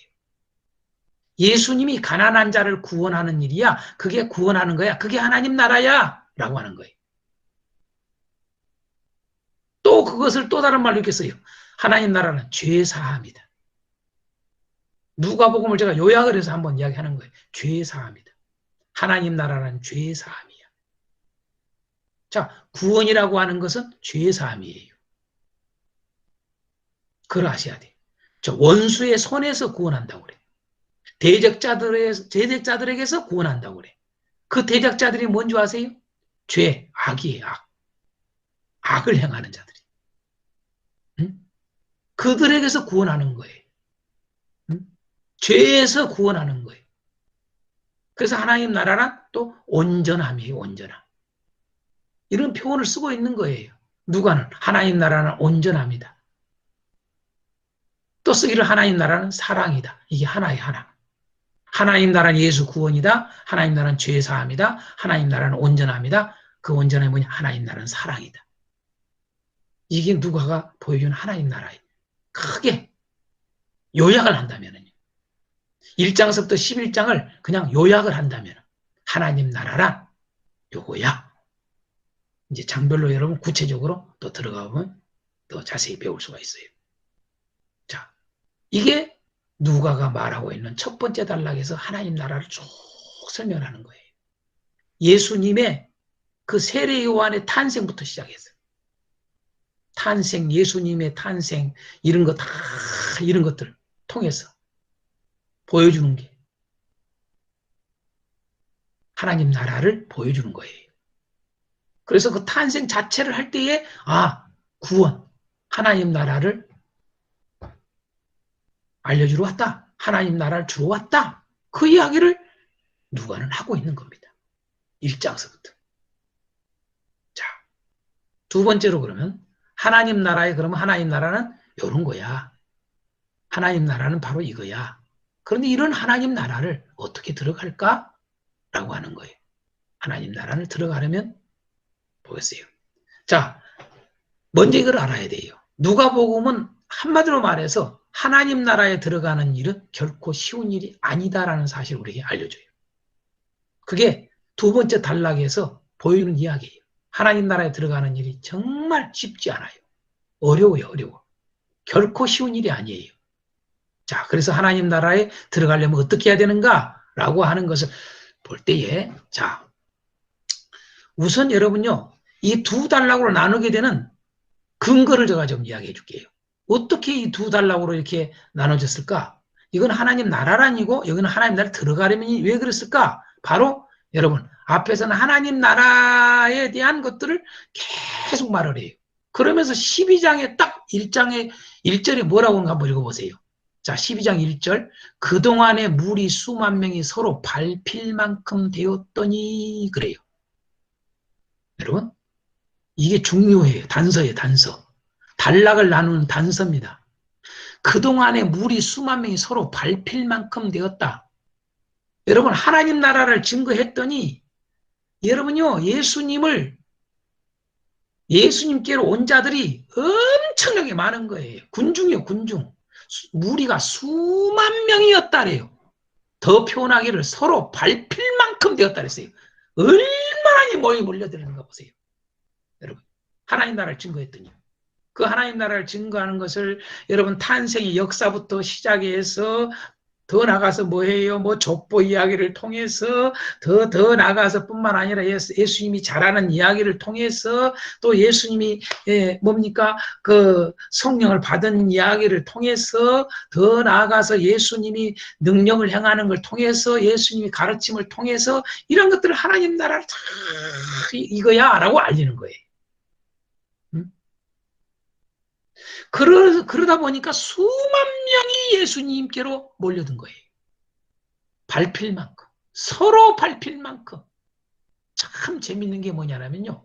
누가는요. 12장 1절에 딱 갑자기 이야기를 하는 거예요. 11장까지는 그런 이야기를 하고 나서 12장 1절에 수만 명이 밟힐 뻔만큼 되었더니 그러면서 같은 12장 32절을 보니까 이런 표현이 있어요. 적은 무리여 라고 말을 해요. 뭐 오는 게 없어요, 여러분요? 여러분 적은 무리여 그러면 돼요, 안 돼요? 여러분 수만 명이라고 그러면은 수많은 무리들이여 라고 해야 될 거 아니에요. 그런데 적은 무리여 라고 예수님은 말을 해요. 예수님께로 온 자, 예수님을 지금 따라다니는 자 이렇게 많았는데 이렇게 많은 자들을 향해서 예수님이 수많은 무리들이여 이래야 되는데 적은 무리여 이 말이 단서입니다. 하나님 나라 들어가는 수는 적다는 거예요. 예수님께로 오는 자는 많아요. 하나님 나라 이야기를 듣고 온 자는 엄청나요. 수만 명 서로 밟힐 만큼 많아요. 여러분 기독교인이 수억이 된다고 그래요. 수십억이 된다고 그래요. 여러분요. 15억이니 20억이니 그래요. 여러분요. 그래서 그들이 여러분 기독교인들이 여러분요. 우리나라는 여러분 1000만이라고 그래요. 여러분 1000만 명 여러분요. 다 여러분 구원받아 하나님 나라 들어갈까요? 아니야. 적은 무리만 들어가라고 예수님 말하는 거예요. 적은 무리여라고 하는 거예요. 또 보세요. 13장에도 보세요. 12장에도 이렇게 있는데 여러분 주여 구원을 받는 자가 적으니까 질문을 던졌어요. 예수님께. 구원받는 자가 적습니까? 하나님 나라 들어갈 자가 적습니까? 많습니까? 적습니까? 그래서 이 말을 들으니까 이제 적으니까 말이 나온 거예요. 그랬더니 예수님이 뭐라고 답변한가 보세요. 좁은 문으로 들어가길 힘쓰라. 여러분요, 적다, 좁다, 잘 기억하세요. 하나님 나라 들어가기가 쉽지 않다는 거예요. 좁은 문으로 들어가기를 힘쓰라. 그러면서 우리가 잘 아는 좁은 문 들어가면서 이야기가 나오는 이야기 있잖아요. 얼마나 힘들면 하나님 나라 들어가는 게 쉬운 게 아닙니다. 그걸 알려주는 거예요, 누가는요. 쉬운 게 아니야. 하나님 나라는 이런 거지만은 하나님 나라는 이렇게 쉬운 게 아니야. 자, 14장 보세요. 수많은 무리가 함께 갈 때 또 그래요. 수많은 무리가. 예수님과 지금 함께 동행을 해요, 다. 따라다녀. 그때 뭐냐, 예수님이 어떻게 한 거세요? 돌이키사. 가다가 앞서서 가시다가 뒤를 돌아보고 뭐라고 말하는 걸 잘 보세요. 한번 시작합니다. 시작. 무릇 내게 오는 자가 자기의 모든 소유를 버리지 아니하면 능히 내 제자가 되지 못하리라. 자, 요약한 거예요. 그러면서 소금 이야기로 끝내요. 14장에. 맛을 잃은 소금 이야기예요. 소금이라고 해서 다 저기하는 게 아니야. 맛을 잃은 소금은 소용이 없어. 버림받아. 이 말이에요. 그 맛을 잃은 소금이 뭐예요? 여러분, 맛을 가진 소금이 뭐예요? 여러분요. 여러분, 적은 물이 좁은 문으로 들어가는 자예요. 뭐예요? 여기서 물은 내게 오는 자가 자기의 모든 소유를 버리지 않냐. 자기 모든 소유를 다 버려. 예수님을 따라가는데 하나님 나라 들어가는 것이 그냥 쉬운 일이 아니요. 모든 것을 버려야 돼. 그 모든 것이 앞에 나오지요. 네 형제나 전토나 모르는 거 다 나와요. 이걸 버리지 아니하면 안 돼. 이 말 하잖아요. 그러지 아니하면 내 제자가 될 수 없어. 앞에 말하잖아요. 14장 25절부터 쭉 읽어보시면 나와요. 14장에 쭉 내용이 나옵니다. 네? 그렇게 쉬운 일이 아니라고요. 이것도 안 대놓고 하나님 나라 지금 들어갔다고 생각을 해요. 이것도 안 대놓고. 좁은 문으로 지금 현재 고난의 길 삶을 살면서 여러분요, 아이고, 고난의 삶을 사니까 내가 예수님을 믿는 믿음 때문에 그 하나님 나라의 말씀을 지키는 것 때문에 예수님의 말씀을 지키는 것 때문에 그걸 붙드는 것 때문에 내가 좁은 문이야. 고난을 당해. 그래고 뭐예요? 낙심을 해, 사람들이. 낙심할 게 아니라 여러분요, 내가 하나님 나라 들어간다. 이 자부심을 가져야 된다, 그 말이에요. 또 15장 보세요, 15장. 15장에서 여러분요, 한 사람이 회개하면, 또 한 사람이 회개하면, 자꾸 이야기를 해요. 한 사람이 회개하면, 한 사람이. 여러분요, 많은 사람이 아니에요. 한 사람이 회개하면, 한 사람이 회개. 적은 물이라니까요. 좁은 문으로 들어가는 거예요. 네? 왜 이걸 강조한지를 아셔야 돼요. 누가 가요? 한 사람이요, 한 사람. 한 사람이 회개하면 하나님 나 들어가. 한 사람이 하나님 나 들어가야? 이 말이에요, 여러분요. 16장에서도 작은 것에 충성된 자가 하나님 나라 들어가야 이 말을 하는 거예요. 작은 것에 충성된 자. 여러분요, 작은 것에 충성되지 않는 자가 어떻게 하나님 나라 들어가니? 이거예요. 작은 것에 충성된 자. 잘 생각하셔야 돼요. 우리는 과연 지금 현재 지극히 작은 것 하나에 충성하고 있는 걸 아셔야 돼요. 많은 사람들이 하나님 나라를 오버하고 있어요. 아주 그냥 큰 것만 뭘 붙잡으려고 그래요. 붕 뜬 거 그냥 뭐 부자 뭐 이런 것만. 얼마나 누가복음을 통해서 우리가 하나님 나라와 거리가 뭔지를 알아야 돼요. 오늘 우리 기독교인들이요. 오늘 교회가 너무나도 복음하고 멀어요. 또 보세요. 17장에는 뭐라고 그래요? 10명 중 한 사람이 이렇게 말을 해요. 여러분 10명 중 한 사람. 10명이나 여러분 고침을 받았어. 그런데 그 중에 한 사람만 와서 하나님 나라에 들어갈 것을 약속을 받아요. 여러분, 나병에 걸렸어. 10사람이. 나병에 고침 받았다고 해서 하나님 나라 들어가는 게 아니야. 그 말이에요. 10명 중 한 사람만 하나님 나라 들어가는 약속을 받아요. 그게 뭐예요? 여러분요, 은혜를 감사할 줄 아는 거죠. 하나님이 나를 고쳐주셨어. 예수님이 나를 고쳐주셨어. 그래서 예수님께 오는 거예요. 그래서 예수님을 섬기는 거예요. 예수님께 감사하는 거예요. 그 사람은 하나님 나라 들어가는 거야 라고 가르치는 거예요. 그러면서 여러분요, 노아 이야기를 하고 논 이야기를 해요. 노아 시대에 어떻게 됐니? 보세요. 하나님의 아들들이 여러분 다 여러분 하나님 나라 들어갑니까? 노아 식구 8명 외에는 못 들어가. 왜 이런 이야기를 하냐 이 말이에요. 그걸 사도 베드로는 겨우 구원이라고 해요. 겨우 8명 뿐이라. 그 수많은 사람들 중에 전 세계 인구들 중에서도 여러분요 하나님의 아들들이 엄청나게 많았어요. 그럼에도 불구하고 겨우 8명만 하나님 나라에 들어갔어. 이 말을 알려주는 거예요. 왜 노아 이야기 하냐고요. 왜 논 이야기 하냐고요. 논 이야기. 그러면서 노세 아내 이야기를 왜 해요. 여러분 노세 가정 안에 들어있지만 하나님 나라에 못 들어가요. 누가? 노세 아내가. 왜? 재물을 바라본단 말이에요. 세상을 바라본단 말이에요. 네? 하나님 나라보다는 세상이 더 좋아. 세상 나라가 더 좋아. 이 세상 나라가. 그래서 이 말씀하고 있는 거예요. 자, 18장 보세요. 18장에 한 과부, 한 세리, 한 맹인. 왜 이렇게 한 과부 이야기하고, 한 과부가 응답을 받는 거, 한 세리가 응답을 받는 거, 한 맹인이 여러분 응답을 받는 거. 한 맹인 이야기도 보세요. 18장 마지막 부분에 나오는데 여러분요. 수많은 무리가 예수님을 따라가요. 그런데 여러분요. 약속을 받은 사람은 한 맹인밖에 없어요. 보세요. 한 과부, 한 세리, 한 맹인 뭐예요? 다 특징이 다 소외계층이에요. 그 당시에 소외계층. 그리고 한이에요. 한 사람 과부, 한 사람 세리, 한 맹인. 네? 여러분 이 15장에 회개하면 이야기할 때 보세요. 뭔 얘기 나와요? 사렙과 과부 이야기예요. 그 다음에 나아만 이야기예요. 보세요. 사렙과 과부는 어디 사람이에요? 시돈 사람이에요. 여러분 나아만은 수리아 사람이에요. 무슨 말이에요? 여러분 그때에 엘리사 때, 엘리야 때, 엘리사 때 봐라. 어떻게 됐느냐? 누가 하나님의 은혜를 입니? 예? 누가 구원의 대상이 되니? 이스라엘 뭐 한 사람도 찾아가지 않았어. 오히려 이방인 너희들이 손가락질한 저 시돈 사람, 들어오 시돈 사람. 사렙다 과부. 그것도 이방인이요. 그것도 뭐냐면 과부야, 과부. 어? 아들하고 사는 저 과부. 어? 참으로 가난한 자야. 그 자만 응? 부름받았어? 은혜를 입었어? 나만 자고 봐라. 나만이 너희들은 뭐 장군이니까 뭐 왕이 제일 인정하니까 여러분 성공했다고. 아니야. 문둥병 나병 아니야. 나병 환자야. 나병도 그냥 머리끝부터 발끝까지 전체가 나병 환자가 된 사람이야. 저주받은 인생이야. 저주받은 인생. 불쌍한 인생이야. 치료를 할 수가 없어. 그 나라에서. 근데 그것도 이방인이야. 수리아 사람이야. 그 수리아 사람한테 왜 갔을까? 이야기를 왜 하냐 그 말이. 여러분 참 놀랍죠 이게요. 뿐만 아니라 여러분 19장에서 24장을 보면은 이제는 우리가 잘 아시피 예수님의 죽음과 부활 이제 이야기로 들어가잖아요. 그런데 보세요.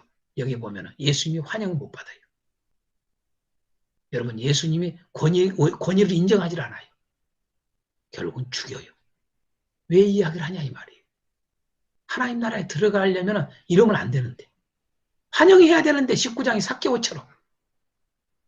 여리고 사람이지만은 저주받은 여리고성 사람이에요. 그런데 환영을 해. 그러나 예루살렘 유대 이런 사람들은 정작 여러분 하나님 나라에 들어갈 수 없는 짓을 한단 말이에요. 그것을 말하고 있는 거예요. 이렇게 두 번째 단락은 하나님 나라에 들어가려면 어떻게 해야 되는가를 잘 보여주고 있어요. 이게 누가복음입니다. 마지막 주제를 한번 마치겠습니다. 자, 누가복음의 주제 한번 다 같이 읽어봅니다. 시작. 하나님 나라 복음을 확실하게 알아라. 이게 여러분 누가복음 주제입니다. 하나님 나라 복음을 확실하게 알아야 돼요. 오늘 우리 교회가 하나님 나라 복음, 하나님 복음 이야기하고 하나님 나라 하는 이야기인데 너무나도 잘못 알거나 너무나도 협소하게 알고 있어요. 너무나 부분적만 알고 있어요. 그러니까 하나님 나라에 들어갈 만한 그런 삶을 살지를 않는 거예요. 그런 사람이 드문 거예요. 응? 그 진정한 복이 뭔지를 몰라요, 아직도. 응? 오늘 하나님 나라 복음을 확실하게 아는 일이 이 누가복음을 설교를 통해서 누가복음을 공부를 통해서 우리 교회가 하나님 나라 복음을 확실하게 아는 일들이 일어나기를 바랍니다. 이게 바로 누가복음이 우리에게 보여주는 전체적인 그림 얘기예요.